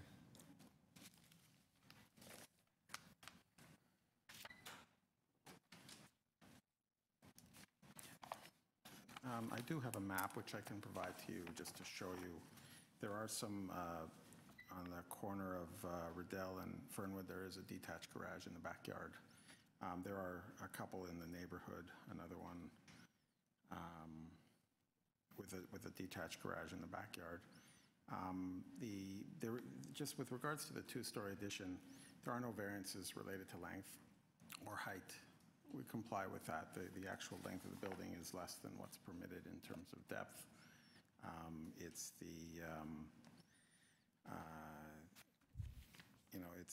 most of the variances are really dealing with the garage, with the landscaping and the setback of the garage by 4 inches. They're minor variances related to the garage itself is not a calculation of density. It's not a coverage variance. You're permitted to have a garage in the backyard. It's them, it's an addition. It's an existing 2-story house with no garage on Elm Ridge itself, and this is a corner property. The bylaw generally requires parking to be on the long side, not the short side. But this is a way of accommodating them to have an addition for their family, but also have an enclosed parking space as opposed to just open surface parking. If the tree wasn't there and it wasn't a concern, we probably wouldn't have, most of the variances would be gone because we are trying to get around it. So the landscaping and the driveway width are the variances related to the garage. Mr. Rubinoff, do you have a drawing to show us as to where the addition is, where the garage is, and where the neighbors' properties are? I'll put this one back up.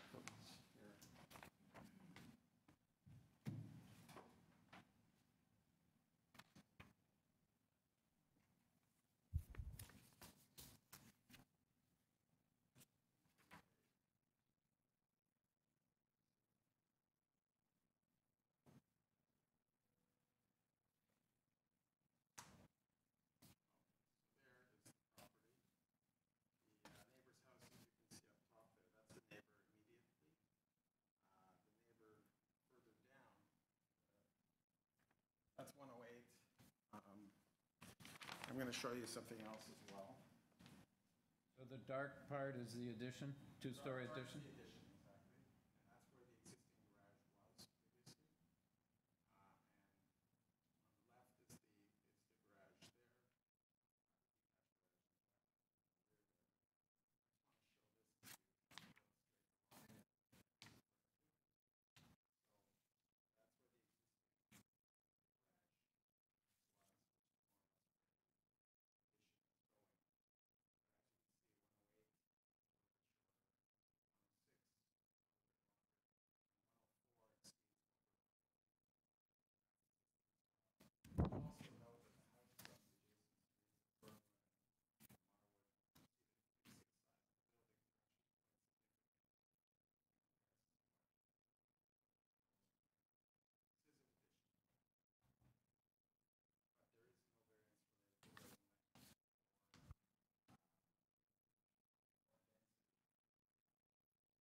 It's really just a matter of, my client plans to live here for many years. They have kids. It's an opportunity for them to have the space they need. It's on a corner. We are trying to respect the trees. The only concern or comment from urban planning was that the paving be permeable, which we have agreed. The existing parking is in an attached garage.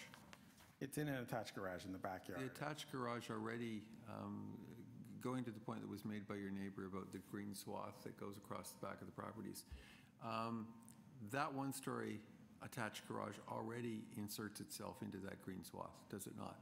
Yes. Thank you. So in that attached garage, the footprint of it is smaller or larger? So it's about the same. Like basically removing the garage and replacing it with a two-story, which complies with height and what. So what we're talking about is 2 stories instead of 1 story attached to the house, and a garage. And a 1-story garage at the back, which is, Which the neighbor doesn't seem to object to, save for... If we can provide landscaping to mask it and provide that continuous... So what we're talking about essentially is some shadow from a 2-story addition. Right, and keep in mind that we're to the west of him, so the south, we're not impacting from the morning or from the afternoon. There's not much impact from the west until much later in the day. In your negotiations with the adjacent neighbor, did you make some agreement about landscaping between the proposed garage and... On the east wall, did you make a specific...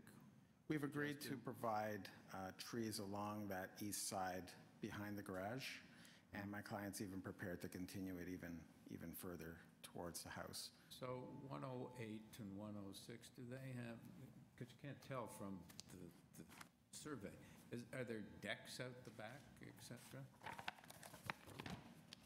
The survey doesn't illustrate that. No. I think maybe your client can tell you, Mr. Rubinoff.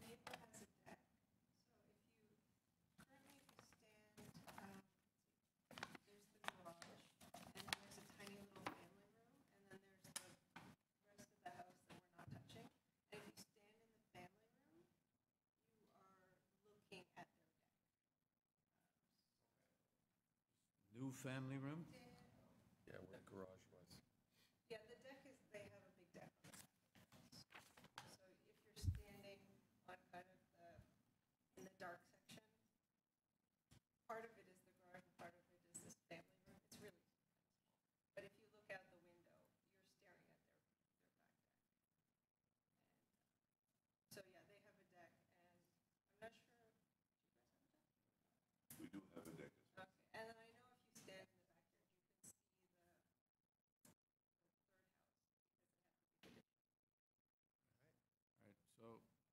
Rubinoff, you say because it's on the west side, there's no Won't have a shadow impact that I can, not until much Is later. there overlook from windows looking onto the deck? No, and the distance of the addition from the side property line is about 5 feet from the property line, plus the additional space to the neighbor's house, which is about 1 meter away. So there's about 8 feet between the buildings, plus the fact that it's maintaining the height of the existing building, just building in that second story on top. So it's not, I mean, it shouldn't have any significant impact to what could be built as a right. So. But you're in fact building as a right, are you not? It's the variances are mostly related, as I said, to the. But you could do this two-story thing? Yes, without- absolutely, yeah. Okay, thank you, sir. All right, that is if there are no further questions. Do we have a motion? Mr. Chairman, I'd like to bring forward a motion of approval. I think that the applicant has be commended for trying to respond to the challenges of a unique site and also for the adjusting his plans for the preservation of public street trees. I think he's to be commended for that, and I believe that what is resulting is a proposal that in fact respects the context and is an asset to the community. My approval is conditional upon forestry conditions number 1 and 2, the provision of permeable paving for the driveway leading to the garage, and also the provision of landscaping along the east side of the garage, between the east side of the garage and the east property limit. Yeah. In agreement with the adjoining neighbors? I'm in your hands on that one.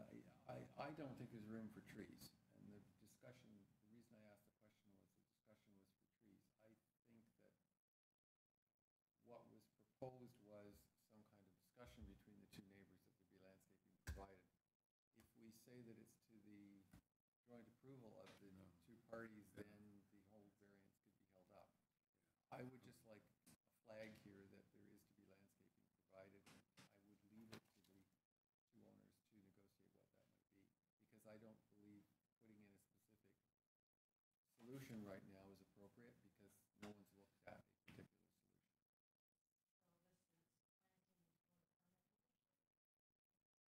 No. Planning would be provided as part of the proposal, as part of the development along the east side of the garage. If it's going to hold up and make it difficult, well then, okay, then I will remove that condition. Could we note in the minutes that the applicant has advised us that he has agreed to provide planting in consultation with the property owner to the east? I'd just like some note of that agreement. Okay. But Fine. not a That's condition. fine then. Right. Seconder? I agree. I'll second that motion. I think it's reasonable and appropriate development, although I appreciate the neighbor coming in to share his concerns. All in favor? Have your approval, sir. Thank you.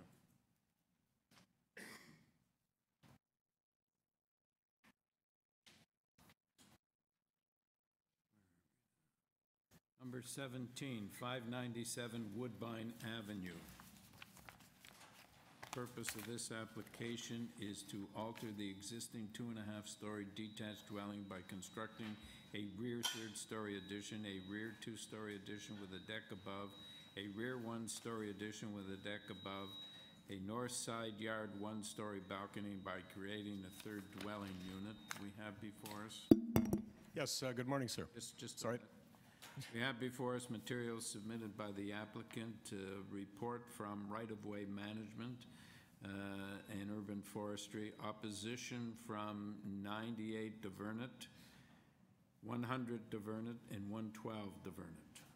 Your name, sir? Yes, sir. My name is Ron Cantor, Kanter, and I represent the applicant MNR Properties, who purchased the property in June 2014. And as you've indicated, the applicant is proposing a number of additions to create one additional dwelling unit for a total of 3. I would like to draw your attention to the building that was previously on the site when purchased, and we have both a photo, it's a little dark, unfortunately it's quite dark, but there is, can you show the garage portion to the east? Can you move that over? Okay, there's a former garage which Transportation Services states is not legal. You can't park on the boulevard. And could you show the survey also of the former property? So the garage covered the boulevard? The garage, Encroached on the there's the garage there, sir, and the garage actually encroached on the property to the east, the hatched red lines, and the garage was also right on the property line to the south. And there was also an enclosed porch in the middle, and so it was a house that has an existing floor space index of about 1.35 times coverage. That's the existing circumstance. I also understand both from letters from the objectors and conversations from some of the other occupants of the neighborhood that it was a very disruptive house. It was, I've been told, a brothel and a crack house, and it was just not a good neighbor. I want to comment on 2 variances, and I'm going to ask that you show the rendering of what is proposed. Okay, what is proposed is an addition to the 3rd floor, partial addition to the 3rd floor, a filling in, if you can just move it a bit to the right, a filling in of the 2nd floor, and the use of what is the garage for storage and mechanical space, so that the additions in each case are quite modest. So is the garage the one that offended all the property lines, et cetera? Is it being demolished? It's not being demolished, but it's being moved back. It's being moved back, and on the current plans, it is set back a meter or so from 101 Duvernay. Instead of encroaching on it, it's being moved slightly north of the property line so that it is a reduction of the current situation. It's an increase in the rear yard and side yard setback. The concrete block or something, the garage? Pardon me, sir? The garage is, what's it made out of? I'm not. The existing was frame, and the proposed is concrete block. It's already built. Okay. Can I, if I can complete my comments, the addition to the 2nd floor, you can see it. Back just 1 second. Yes, sir. The garage. It's already there, and it's sort of extending beyond your property lines. You said it's being moved. Is it going to be moved, or is it staying and just moving in walls? It's moving in. It's going to stay in the same place, but it's going to be moved. The property. It's moved off the property line and moved north so that it's no longer on the property line, but some distance from the south property line. Taking it down and moving it. No. Sorry, sir, if I. You're just pushing in the walls. That's correct. Yeah. That's correct. Okay. The addition on the 2nd floor, about 15 square meters, replaces a former rear covered porch. I would submit that the first one has no impact on mass. The second one is a very modest impact. The increase on the 3rd floor is not going to be visible from Woodbine. It's already a 3-story building on the Woodbine portion, and it will have little impact on the house to the east, 101 Duvernay. And I would note, sir, gentlemen, that the city planning has not objected to any aspect of this proposal. So what's the existing depth? The existing depth is somewhat greater than the proposed depth. It's greater than the lot. You're absolutely correct. I'm just looking to see if I can. I'm not sure if I have the existing depth figure, but my understanding is that it's being reduced slightly. 5 minutes. You want to wrap up and we'll hear from the neighbors? Yeah, sure. Parking variance, no legal parking currently provided. None will be provided. Deficiency of 2 spaces in our view. Do you have the other drawing of the additional spaces just to show you? In our view, it is certainly respects and reinforces the residential character of the street.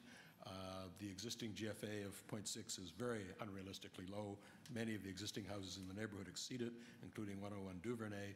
There are also a number of apartments on Woodbine, 592 Woodbine, 36 units, greater FSI, 619 Woodbine, 650 Woodbine. We submit it's desirable because it results in gentle intensification in an area that's well-served by transit, schools, and other infrastructure. It has no unacceptable adverse impact. And we do have a letter, and I'm not sure whether the committee has this or not. It was submitted quite late, a letter of support from 595, which is the closest neighbor. If you don't have that, we will submit copies to you. We don't have anything in support. That is in support. All right, so for the record, we have a letter from 595 Woodbine Avenue in support. That is dated correct. August That is the 14th. closest neighbor to the neighbor that would be most affected by the proposal. The other thing we don't have, which is surprising, is the front elevation. We have the elevation along Duvernay, which is the north elevation. We have the elevation on the south. We have the rear elevation, which is the one that faces the property owner on Duvernay. We don't have anything that shows what this looks like. The front elevation is not changing at all, sir. We're going to try and find a photo of the front of the house, but the front of the house is staying exactly as it is. As you can see from this drawing, the existing building in gray, the front facade to the right, is staying exactly as it is as a three-story building. No change. And on the rear elevation, which faces to the west, and therefore the neighbor on Duvernay, you're adding a deck on the second floor and a deck on the third floor. Yes, and the two decks would both have fencing and be buffered. What do you mean? Well, they have railings. They don't. It was proposed that they would have buffering. Railings, solid railings, so that they're not being over. There's a picture. Now, hold on, just a second. Buffering means you can't see through it. Yeah, my understanding is. A normal requirement of the planning department is that you provide opaque screening on something like this. You don't have, I'm just trying to clarify, you don't have, you just have a railing. The fencing will be 5 feet. Okay, it doesn't say that. That's not your proposal. That's you show on the elevation. No, it doesn't. It's just railing. That's why I'm trying to clarify. Oh, that's fine, sir. And if you wanted to include a condition that the fencing be opaque to a height of 5 feet. Here, what I've got is. Here, sir, on the Duvernay Avenue north side elevation, it's shown as a fence with posts. Yeah. Posts and pillars. 07. 07 and 08. Yeah, I've got it. That's the railing. That's not the same. Okay. Sorry if that was mislabeled, sir. All right, thank you, sir. Thank you. Do you have a spokesman for the neighbors? Jimmy. Okay, you're going to speak on behalf of all three of you? Thank you. Pardon? If we misses something, maybe chime in. I'll try to make it concise. My name is Jimmy Huang. I live in 121 Duvernay. And your family. And the people you're speaking for, where do they live? Dennis Cumming, 112 Duvernay, across the street. Steve Allen, 108. Okay. And I believe you already have 3 letters of objection from 3 of our neighbors as well. This is the one support, which is from Larry. So just to clarify, you're immediately to the east, right? I am about halfway down the block to the east. Okay. So and you're across the road. 108, yes. And you're across the road. Yeah. Okay. That's right. So for this proposal, clearly, there are a litany of variants that they're asking for, and some of them are truly eye-popping. For example, the setback on the rear yard on the east side is 0.07 meters from the lot line. And another example is, of course, the density index is basically 1.84 times the regulation, as well as, of course, no parking space we provided despite adding more drilling units compared to what it is now. So I'm sure that you can glimpse a lot of that from the objection letter you already received. What I want to focus on, though, is what I perceive as a complete disregard by the owner of the community and the city bylaws.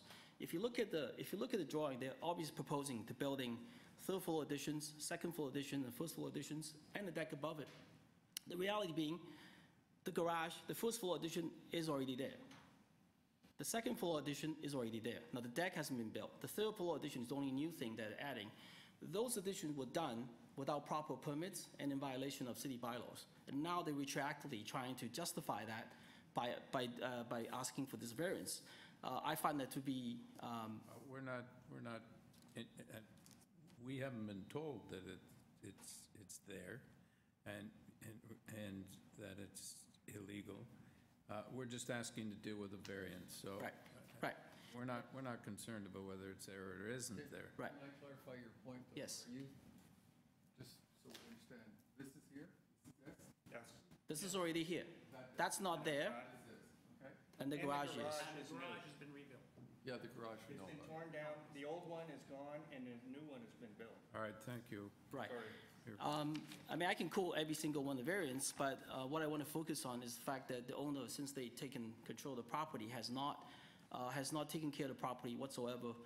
If I can have that picture that you have showing the front of the house, you'll see it's very dark, but you can see that the front yard's completely overgrown with weeds. No, we're not interested in that, sir. We're interested in the variances and how these will impact you and your colleagues. Of course, I will get to that. I guess the lack of parking provided, despite that adding the third dwelling unit, is concerned. The parking on the street is already tight, and especially given Woodbine, they added a bike lane. The parking is even less on Woodbine.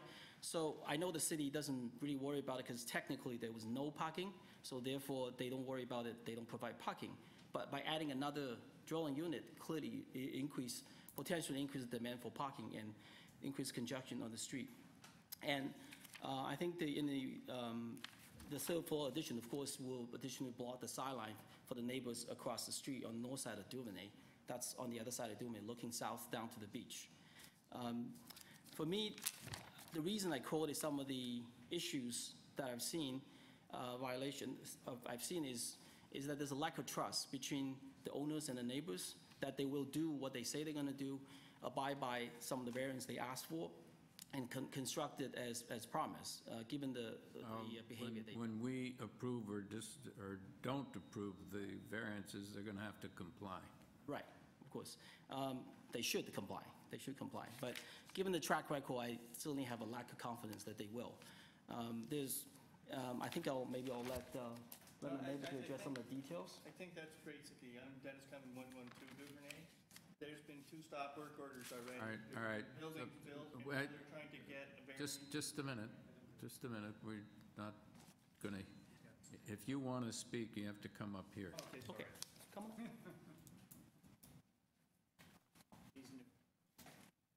Give us your name and your address, sir. My name is Dennis Cumming. I'm at 112 Duvernay Avenue, across the street from the proposed. Okay, what impact will this building have on you? The building is going to be much larger than it is now, and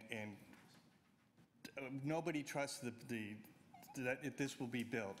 They've had 2 stop work orders on it. They've built additions. They've knocked things down already. How will the variances requested affect you? The building will be much larger than it should be for that lot. So it's going to be, there's going to be small bits of yard. There's going to be decks everywhere. Okay, you object to the design. Thank you. And the parking. I only need 1 minute. Steve Allen, 108 Duvernay. In your question of how this affects us, if you look at the garage on the picture, we've been there since 1980. That parks 3 cars off the street. The new building, which is going to be quite huge, has 0 parking, according to their own admission. They're going to put, if it's a 2-unit, which it is now, you assume 2 cars, maybe 3 cars. If you make it a 3-unit, it's going to be at least a minimum of 3 cars, perhaps 6 cars that park on Duvernay. My neighbors don't have driveways. I don't. Give you perspective, 8 to 10 days of the month, I park not on Duvernay. There's not enough parking no matter what the city tells you. 9C is a premium. Give you perspective on... They have permits? Do you have permits? We have permits. Everyone has permits. You have to have permits. So on Sunday and Monday, I parked on Woodbine. I have parked on Burgess, and you name the streets, we've been on them. Everyone has to have permits. There's no, That's assuming people in these units have cars. assuming, yes, yes. So just in asking, the building as proposed with the third story would have a dramatic effect on the quality of our life, because we're going to be searching for parking forever, and we're going to lose the parking as it is. So I'm opposed, obviously. Thank you. Come forward, sir.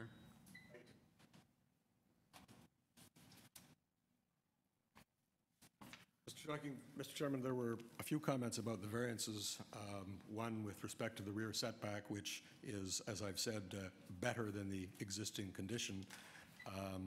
There were a number of comments about the ownership. My understanding is many of the problems, most of the problems occurred before the current owner owned the building.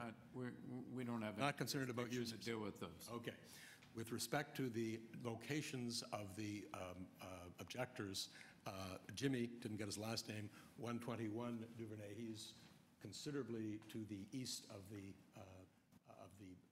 the property. I don't think it's going to affect him. With respect to the two other owners at 112 and 108, you can see from the topographical lines that they're considerably higher, that the property rises very significantly, so that first the property and then there are stairs up to the houses. They will not be affected by the additional height because their houses are much higher, 3 meters to the front lot line and more to the building line, so that because of the topography of the area, I would submit they would not be affected. Besides, the committee has often ruled that site is not, views are not guaranteed in an established downtown neighborhood. With respect to parking, I think the neighbors have said parking is an existing problem. I understand that. I live in the annex. We have permit parking. It's overcrowded everywhere in the city. I understand that it's concern about a bike lane that may have affected parking. These are not caused by our client. Basically, it's a deficiency of 2 spaces. We have seen other applications in the area for apartment buildings, for example, where there's a deficiency of 17 spaces that have been approved by your committee, and I would submit that we should not have parking wag the planning dog. I think those are essentially my comments. This is, I think, has merit from the point of view of the policy of intensification, gentle, modest intensification, a range between the single-family homeowners, by and large, on Duvernay, the apartment buildings across the street. This is a 3-unit building of significant size. They'll require a significant amount of rent. I'm not saying there's a direct correlation between rent and behavior of tenants, but certainly this is intended to be a very high-class rental building. Those are my comments. And I assume there's reasonably good public transportation? There's very good public transportation. If I didn't say that, on Woodbine, on Kingston Road, of course, there's a subway at the top of Woodbine, and there is a bicycle lane. I'm not sure if that's considered public transportation or not, but certainly a form of transportation. Yes, there is good public transportation on the site. All right. Any questions? All right. Thank you, sir. You have a motion. Mr. Chairman, I'm unable to support this application, and I'm moving refusal of the application. The applicant characterized his application as gentle and modest intensification. I don't believe that that is what we have before us. I believe when we're talking about 3 times the density, and when we're talking about removing parking and adding additional uses, we are creating a situation that is not in keeping with the zoning bylaw and the official plan. In fact, Mr. Chairman, I believe that this is more appropriately a bylaw amendment, and that the kind of discussion that would be generated by a bylaw amendment application is perhaps more appropriate than a variance. So, Mr. Chairman, I'm moving that the application be denied. Seconder? I'd like to second the motion as well. I share my colleagues' concerns, particularly with respect to density on the site. All right. All in favor? All opposed? Carries 2 to 1. Application refused.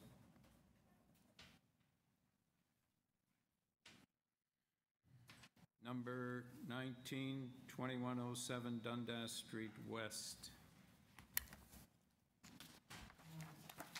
purpose of this application is to alter the existing mixed-use building by constructing a third-story addition containing 2 residential units, 2 third-floor decks, and 2 rooftop decks. The applicant is also seeking to convert the first floor to commercial school, basement storage for the commercial school, and 5 dwelling units on the second floor. The building will have a total of 7 dwelling units. Before us, we have materials submitted by the applicant in opposition from JWCS Planning Team.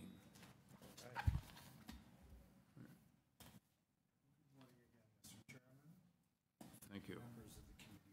Mr. Chairman, could we, at the outset, clarify that the only requests before us here are with regard to parking? No, turn the page. What have I done? Oh, thank you. Thank you. 2,000 more variances requested. I have that in my notes, but I thought maybe they weren't drawn. Okay, thank you. Again, Victor Rosa representing the owner of this application, that the proposal before you is to add a third floor addition to create 2 additional units to a building that has in it, this 2-story building that has an existing commercial school on the first floor with parking, existing parking accessed by the lane at the rear. There are 3 parking spaces dedicated to residential and 1 parking space dedicated to commercial, to the commercial use, which is the commercial school on the first floor. The intent is to create 2 additional units on the 3rd floor, one of which will be owner occupied, and the other will be a rental unit to the rear. There will be access from each of these 2 third-floor units to proposed rooftop patio areas. And the building will have an elevator accessing all floors, eventually providing access to the 3rd-floor unit.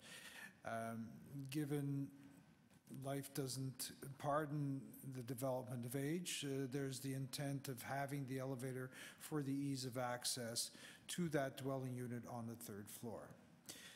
The variances before you pertain to parking. There's a deficiency of 1. In light of that deficiency, I put forth that the area is well served by public transit. It's within walking distance to the continuation of Dundas Street that takes you to the Bloor subway. And also the streetcar that will take you eastbound on Dundas Street. Some of the variances relate to dimensions of the existing parking that don't comply to the zoning bylaw. However, the parking in its present state is accessible and is usable, even though the restrictions based on zoning aren't put to use with the existing parking spaces. There will be bicycle parking spaces are being proposed within the garage surfaces at the first floor. However, there is no what is classed as short-term parking, bicycle parking spaces provided on the lot. However, that can be attained by providing a few bicycle rings in front of the property through Public Works that can be approved. The other variances pertain mainly, or all the other variances relate to, you have the existing rear yard setback, nothing changes, it's existing. There's a deficiency of the rear yard setback. The other minor variances before you relate to the west elevation, where there are being windows proposed, and the setback to the property line and adjacent building relate to those variances, and nothing related to the east elevation. In terms of the east elevation, there are no variances before you. Height is being respected. The proposal is within the allowed 13-meter height. The GFA in this particular area is being respected in terms of residential and commercial use. So there are no variances pertaining to those aspects of the zoning bylaw. In discussions with the neighbor next door at number 2101, that is set back about 1 meter to the south of the property. The orientation is such that north, let me just show you.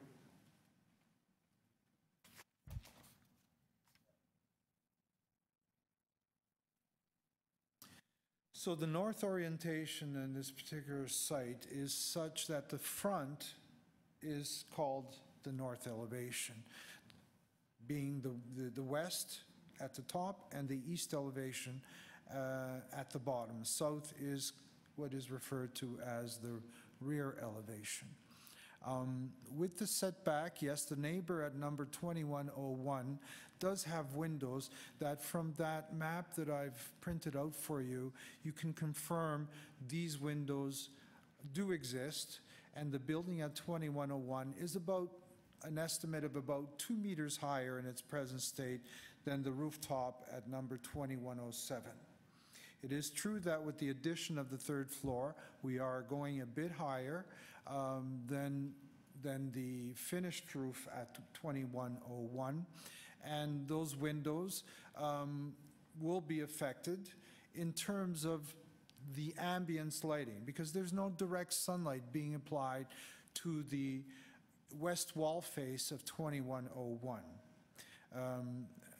With the rise and the setting of the sun and the orientation of the buildings, there's no direct light to these existing windows, which with the present consideration of the OBC, they would not be allowed, given there's not sufficient setback of 1.2 meters. But these are existing conditions. They remain in their present state, and we have to live with that, of course. This proposed third floor addition is not casting any shadow to this west wall face at number 2101. And the Google map rendering, the color rendering, you'll see that the shadow being cast is reverse. It's in fact the shadow in its present case, 2101, is casting shadow to the rooftop. We're a little bit over time already. So very good. No problem. So the shadow, there's no casting of shadow as a result of this proposed addition of the third floor onto 2101. So I put forth that the variances before you are reasonable, a lot of them are existing, and the development is appropriate, and more in sense that you have to consider this is for the owner use. It's not for, that's why you see such a large apartment on the third floor, because he intends to occupy that apartment. Thank you. All right, thank you, sir.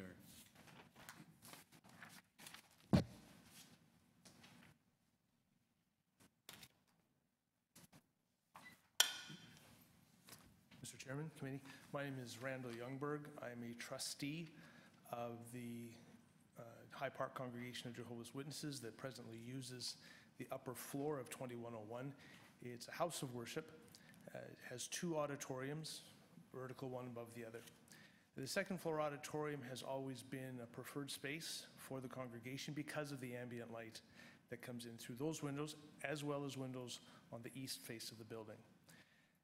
As a trustee, what I'm representing is the general concern of the members of the congregation, both for the parking concern, because as you're quite well aware, that area has significant parking issues, and as the application mentioned, it would be 1 less parking space than would be required. We would like to see additional parking provided if there was some possible way of doing that.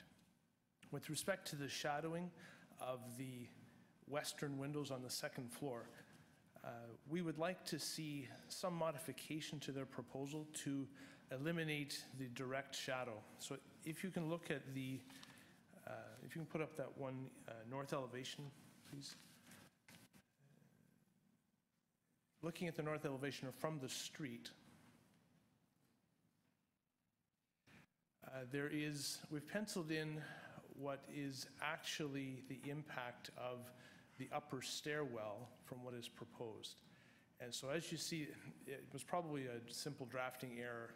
The two things indicated on the roof are actually reversed. The stairwell enclosure that you see on the right-hand side should actually be on the left-hand side. And so the upper portion of that would significantly tower over those windows and would pretty much eliminate any ambient light on that side. If there was a way of setting that back in a proposal, we would certainly support it. We want to keep Mr. Agner as a neighbor. He's a good neighbor, and we certainly support the proposal of him living there on a third floor. And What do you mean by setback? You mean move? if there was some way to increase, because they are right on the property line. Yeah, if they could move that part of the wall west, not the whole building, but in this other, just a brief sketch, if somehow there could be some sort of a supporting beam put in there so that that portion could be moved a little to the west, just to cut off that. How much are you talking? Have you talked to Mr. Rosa about that? We just met Mr. Rosa today. We've just been trying to come up with ways of supporting this if we can, because we definitely see Mr. Agner's concern about that, and we think it would be an excellent space for him. It's just that becomes a completely enclosed space for the windows on that third floor. So how much do you think you need? How much setback? I'm not an engineer. I'm sure Mr. Rosa could figure out a good way of doing it. I'm not clear on your proposal. The rooftop piece that you're adding, you say they're in the wrong place. Yeah, it's kind of an unusual thing, the way it's. Step back from the wall. They don't go right to the edge of the building. So the one unit is set back, but on the other side, you see on the left-hand side, it shows that's the stairwell enclosure. When you look at the plan view, those things are actually reversed. But they don't go right to the outside wall of the building. They're set in further, right? Or are they right at The one will be right at the outside wall of the building. Your proposal is those two cut lines that you've got, which is an indentation at the front and an indentation at the back. That's your proposal? It would only be the line on the right that we would see. What you see there would be the stairwell moved a little bit to the left. The line on the left, I think, was just a mistake.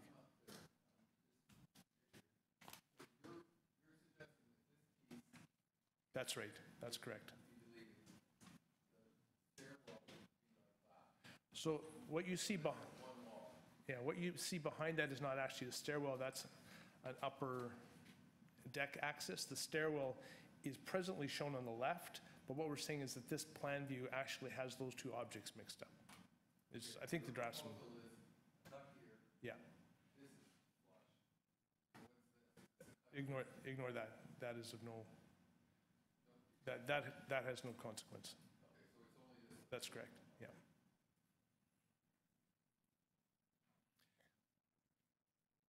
We also do recognize that that particular area with the recent zoning change has allowed for much taller buildings, and the long-term changes that will accrue in the neighborhood will affect both Mr. Agner and ourselves with additional development. But under the present circumstances, if he's going to spend the money on that development, if that allowance could be made, we would greatly appreciate it. All right, thank you. Thank you for your time. Rosa? Sorry. Randall Youngberg. Youngberg.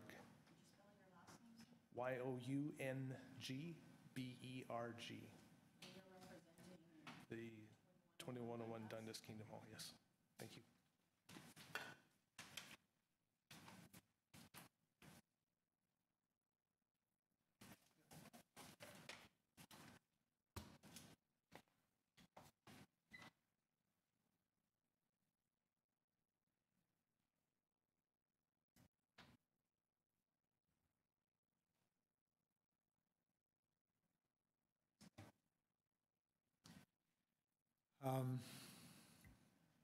Mr. Chairman, I've heard, we've had our discussions outside.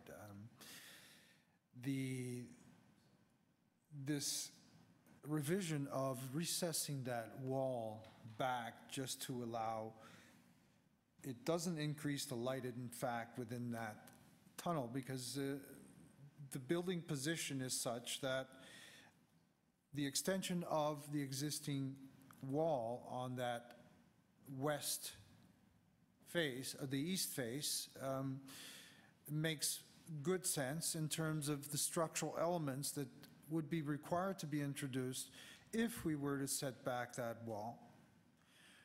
It would impose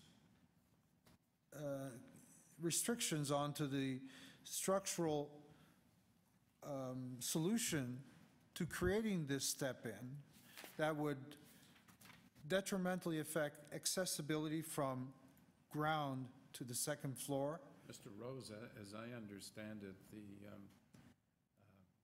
Mr. Youngberg client's only concerned about light. There's obviously not much of a view up there. What about skylights? Skylights in his building? Certainly, I think Mr. Eigner... Perhaps you would contribute to that? Yes. Pay for it. That is a good solution. That could be something that could be worked out between the two neighbors. As well, Mr. Eigner, my client, has proposed that that wall face be painted in white to allow the reflection of ambience lighting to eventually get down to that existing well between the two buildings. That certainly will assist the movement of light getting down there, but I think your option of introducing some skylights is a good one, and I think Mr. Eigner would be amicable to that, and some sort of agreement could come to agreeing with that. But we have to emphasize that there are no minor variances pertaining to this wall face. It complies. Height, the building itself, in terms of its proposal, complies. And this position of the elevator that takes you down from the ground floor all the way up is such that it has to be in that position because that's the accessibility component of stairs and the use of the floor space. So in its present design, the elevator position is such that it works well with the stairs and accessibility eventually to the third floor and rooftop units. And that's why you have this additional partial area of increase beyond the roof line of the proposed third floor addition, to give patio area for outdoor amenity space and also the accessibility of the elevator also to that space. I don't think the neighbor is complaining about what you're doing except cutting the light, so I think that you got to find a solution to maintaining light in their, and as I understand it, this is an area of worship. It is an assembly use area, an area of worship, and I think, again, it could be a solution in terms of them agreeing to modifications to their building to accommodate more light via skylights, if that's something that they would consider. But if, in terms of parking, I think parking is not an issue here. We can't provide more than what we have. The deficiency is only one. We are in a good location, well served by public transit. I see a parking lot, or maybe that's your neighbor. No, it's not your neighbor's parking lot. I don't know. Is that a public parking lot in this picture? It says master mechanic.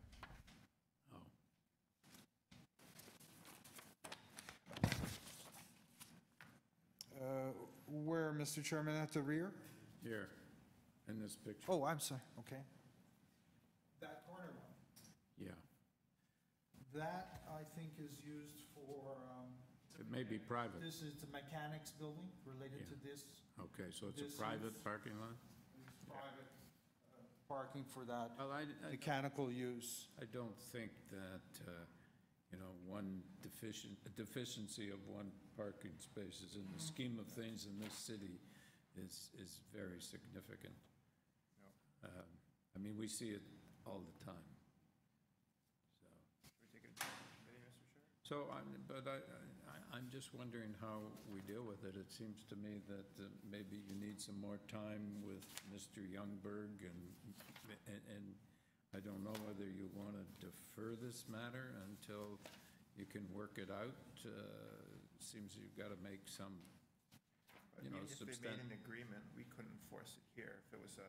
No, but they may, well, actually it wouldn't change anything, I suppose. No, it wouldn't, Mr. Chairman. And I don't think the this agreement that could evolve from further discussions is between the two owners. But the problem I see is if we approve it, there's no incentive for you to talk to them, and it seems to me to be a substantial impact by cutting off their light. In consideration that that shaft is 1 meter wide to wall face, the amount of light is minimal that is getting to these windows. It's ambience light, is not direct sunlight. Where's the shaft? No, then I've misunderstood something. Yes. There is, in fact, the current situation is those windows are open. You can see over your roof. They can see over the roof. Yeah, there's no impediment to the windows. Yeah, the proposal, and I agree with the chairman, I think you're creating a problem for the neighbor with the proposal because you're extending up and basically blocking those windows blocking light from those windows, which I agree with the chair. I think it's a hardship. I think some alternative solution needs to be explored. The suggestion of cutting back a bit of the third floor was, I think, an attempt to make the shaft of light wider. And as I look at your floor plan, it would impact mostly a corridor that leads, it provides entrance to the owner's suite. But I do think for this to go ahead, you do need to make some accommodation. It's not fair to say, well, they don't get light anyway. They do get light. They wouldn't get light if you built what you're proposing. But further to, if I might, Mr. Chairman, further to what you're describing here, you have to consider that if all other minor variances were dealt with pertaining to the west elevation and the parking, they by right could still extend that east wall straight up. The variance is not on that side. The variance is on the opposite side. And the committee has to consider the variances before it. And we're talking of variances that have nothing to do with the east elevation. Everything complies on that wall face. Agreed that something might come into consideration where both parties could come to an understanding of how we better this situation. But I don't think committee can impose the issue of moving a wall that presently complies, that has no issues other than the issue of light within that tunnel that exists between the buildings. However, if you didn't get approval for any of your variance requests today, you wouldn't proceed. Therefore, I don't think your argument's valid. But from that point of view, then committee is looking at this as we won't give you approval. Because we're looking at the impact on your neighbor. Yeah. And we can look at the impact on the neighborhood too, which we don't need to look at in this application, but there's a significant impact on your neighbor. And I'm not sure what you're talking about with respect to, is there a space between these two buildings? Yes, It's about a meter. Yeah, okay. So Between the you're buildings. saying that maintaining that, the light goes down. But I see these windows on top where there's no obstruction at all. In its present state. Yeah. Well, it seems to me that it'll be a significant impact and that. But Mr. Chairman, would you not see this in terms of your decision related to minor variances? And there are no variances. I see it in that if we give you the minor variances, you can build your wall, and I appreciate that you're not asking for variances on that side, but we're talking about the impact on the neighbor. And I don't think that, I think we've had lots of applications that we've refused or that had impact on the neighbor, but not necessarily the minor variances on that side or whatever. It's just the whole building. So I'm not sure how we handle this. Maybe we can put it over to this afternoon and let you have a discussion with Mr. Youngberg and see if you can work it out. or maybe you need more time and we give you a deferral, because it seems to me that you have to deal with this light situation. Well, let's have a motion then. So I'm prepared to put this over till the afternoon and give you an opportunity, you and Mr. Youngberg, to go out for lunch and see if you can resolve this. I think it's worth a try. Okay, Mr. Youngberg? I would certainly be willing to do that, but I must say that I don't have final authority to make a decision in regards to any impact or any modifications to our building. So to come to that agreement in advance of that, I don't have that. So does your client own the building? Yes. Okay. So it's, if they decide that it's... But I personally don't have. No, I appreciate that. Can you get the authority? Or does a committee have to meet? Mr. Rosa, I suggest we defer the matter so that, and you continue your discussions with Mr. Youngberg, and then he gets authority. Very good, Mr. Chairman. Can I request a motion then to defer? Pardon? I request your motion to defer the application to I can't make a motion because I'm the chairman. I understand. My friend...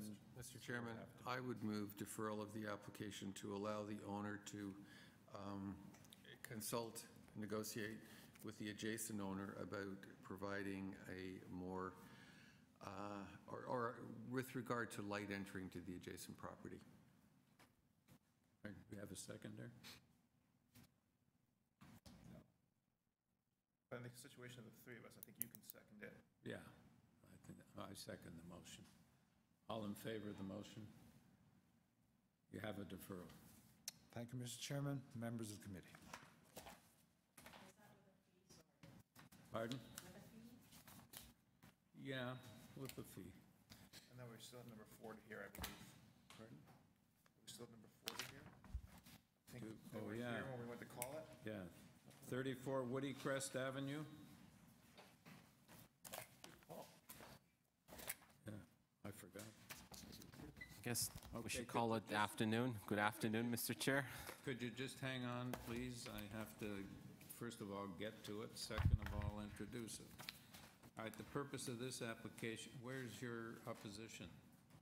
Is your Well, we could take care of that. I believe they are present here, but they're not in opposition anymore, so I believe they would not speak. But we need them to just confirm that they're not Sure. opposition, so they should come forward and sit there, and we'll deal with them after we hear from you. All right, the purpose of this application is to convert the existing 2.5-story single-family detached dwelling into 2 dwelling units by constructing a 2-story rear addition with ground floor deck, rear second and third-story balconies, a rear basement walkout, and a rear detached garage. Unit 1 will be located in the basement, while Unit 2 will be above grade. We have before us material submitted by the applicant, a staff report from Urban Forestry, correspondence in concern from 36 Woody Crest, and opposition from 32 Woody Crest. Your name, sir? My name is Sean Tusi. I'm office principal at Mimar Architects, Inc., representing the owner. So what, so you say you were able to resolve your problems? Yes, Mr. Chair. I will pass this to you. And do you have an agreement? Yes, there is a neighboring agreement. We'll go over Written? the impact we'll have to the design.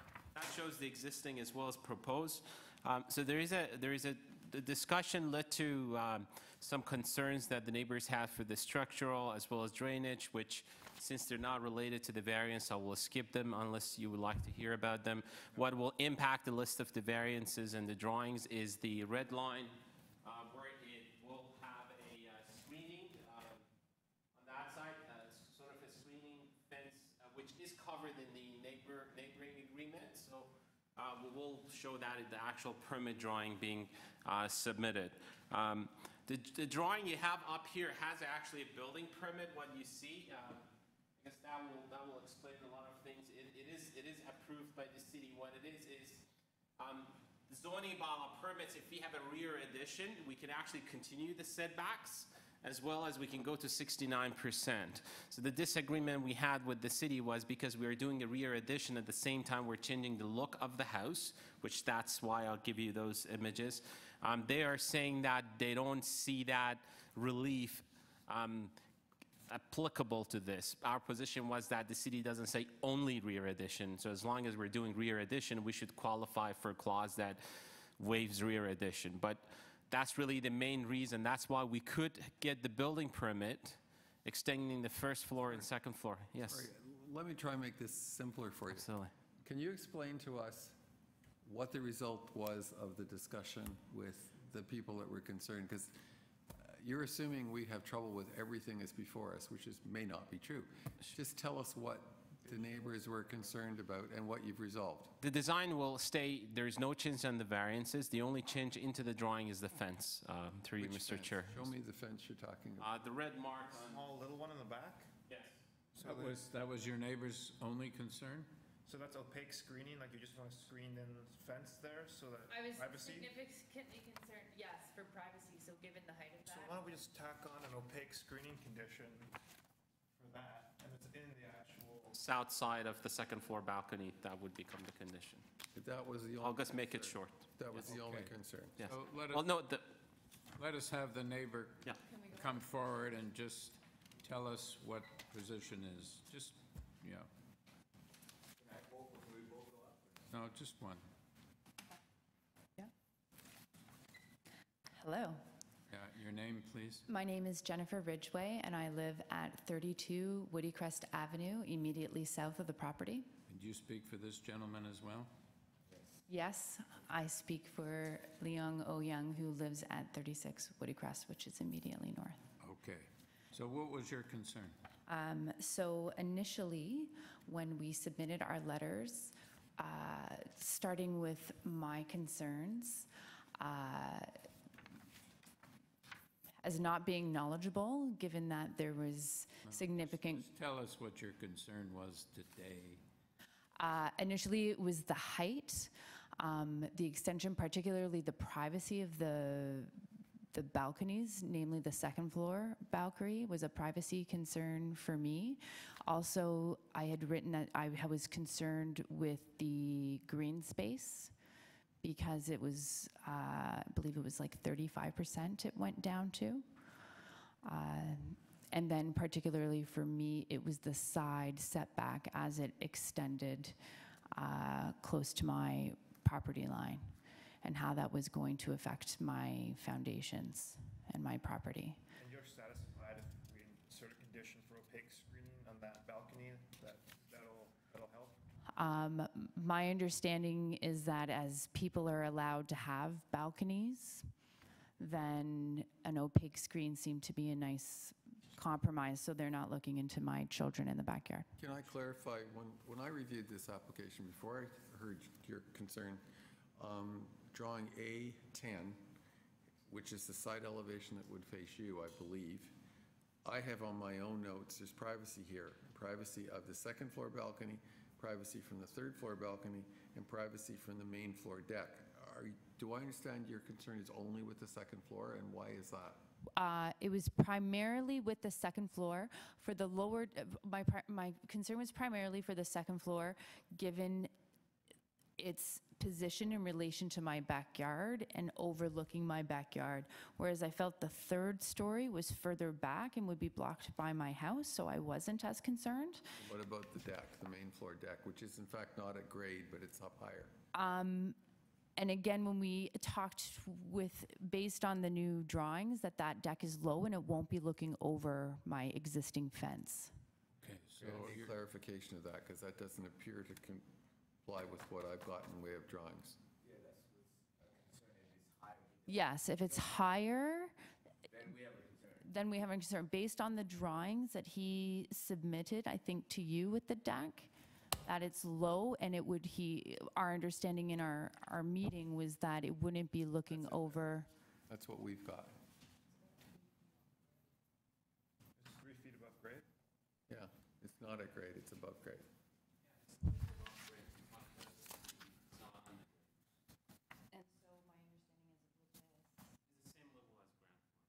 Well, it's not very high.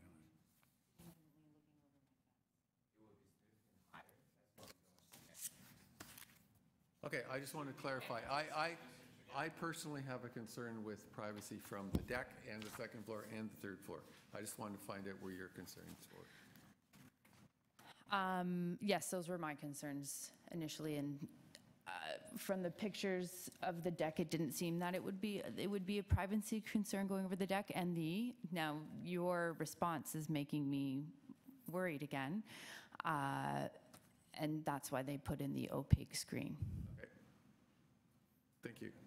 And then what was that?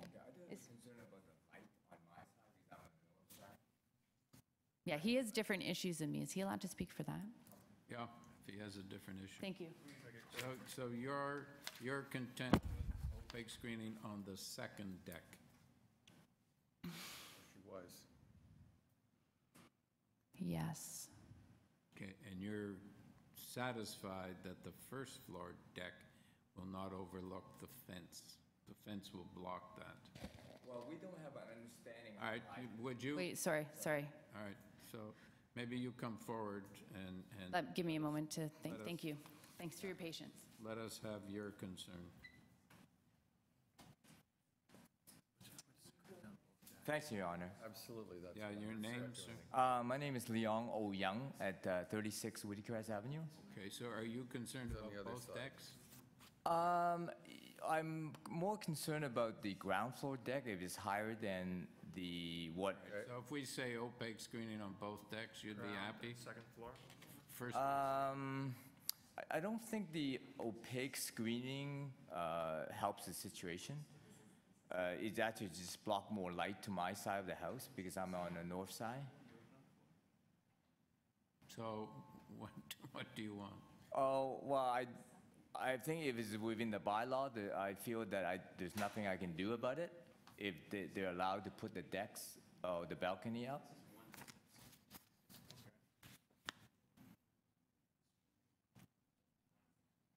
Okay.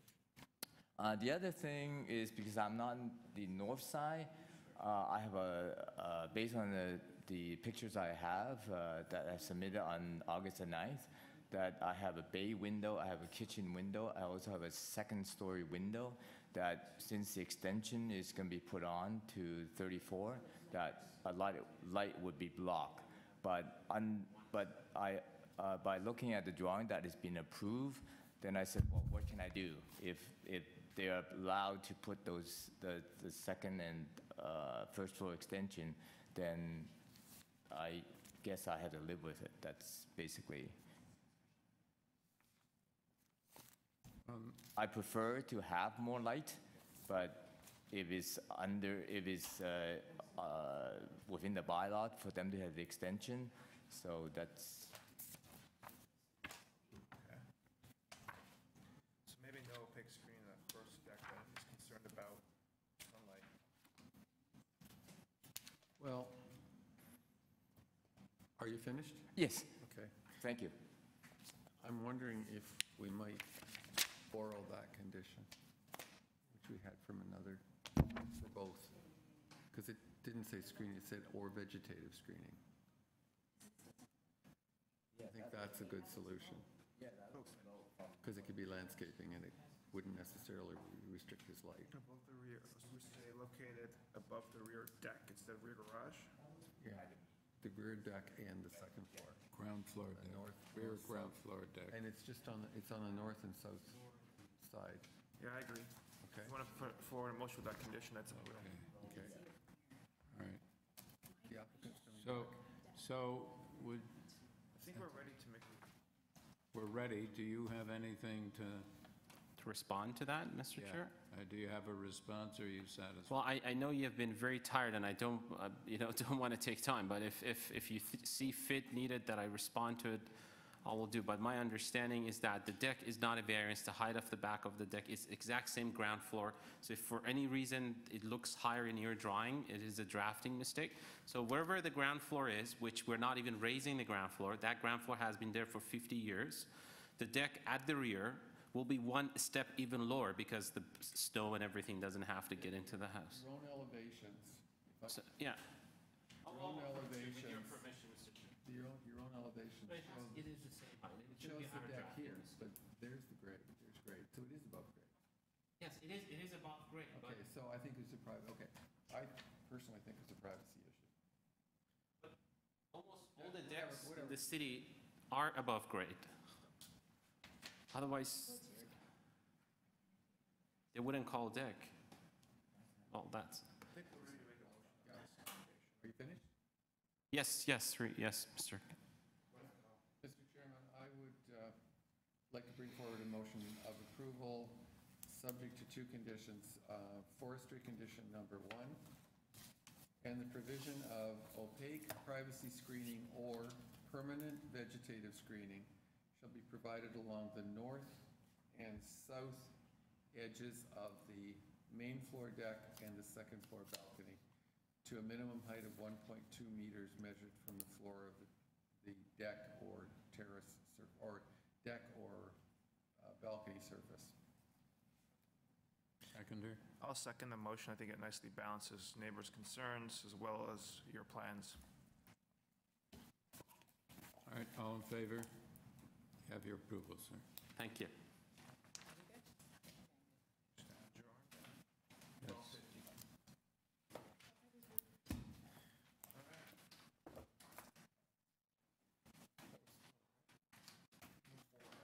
Yeah. Did it. Well. I thought they removed the other variances and just parking on that other one. When I looked at it, I thought, oh, good, only 2 variants. Yeah, that's, well, Yeah,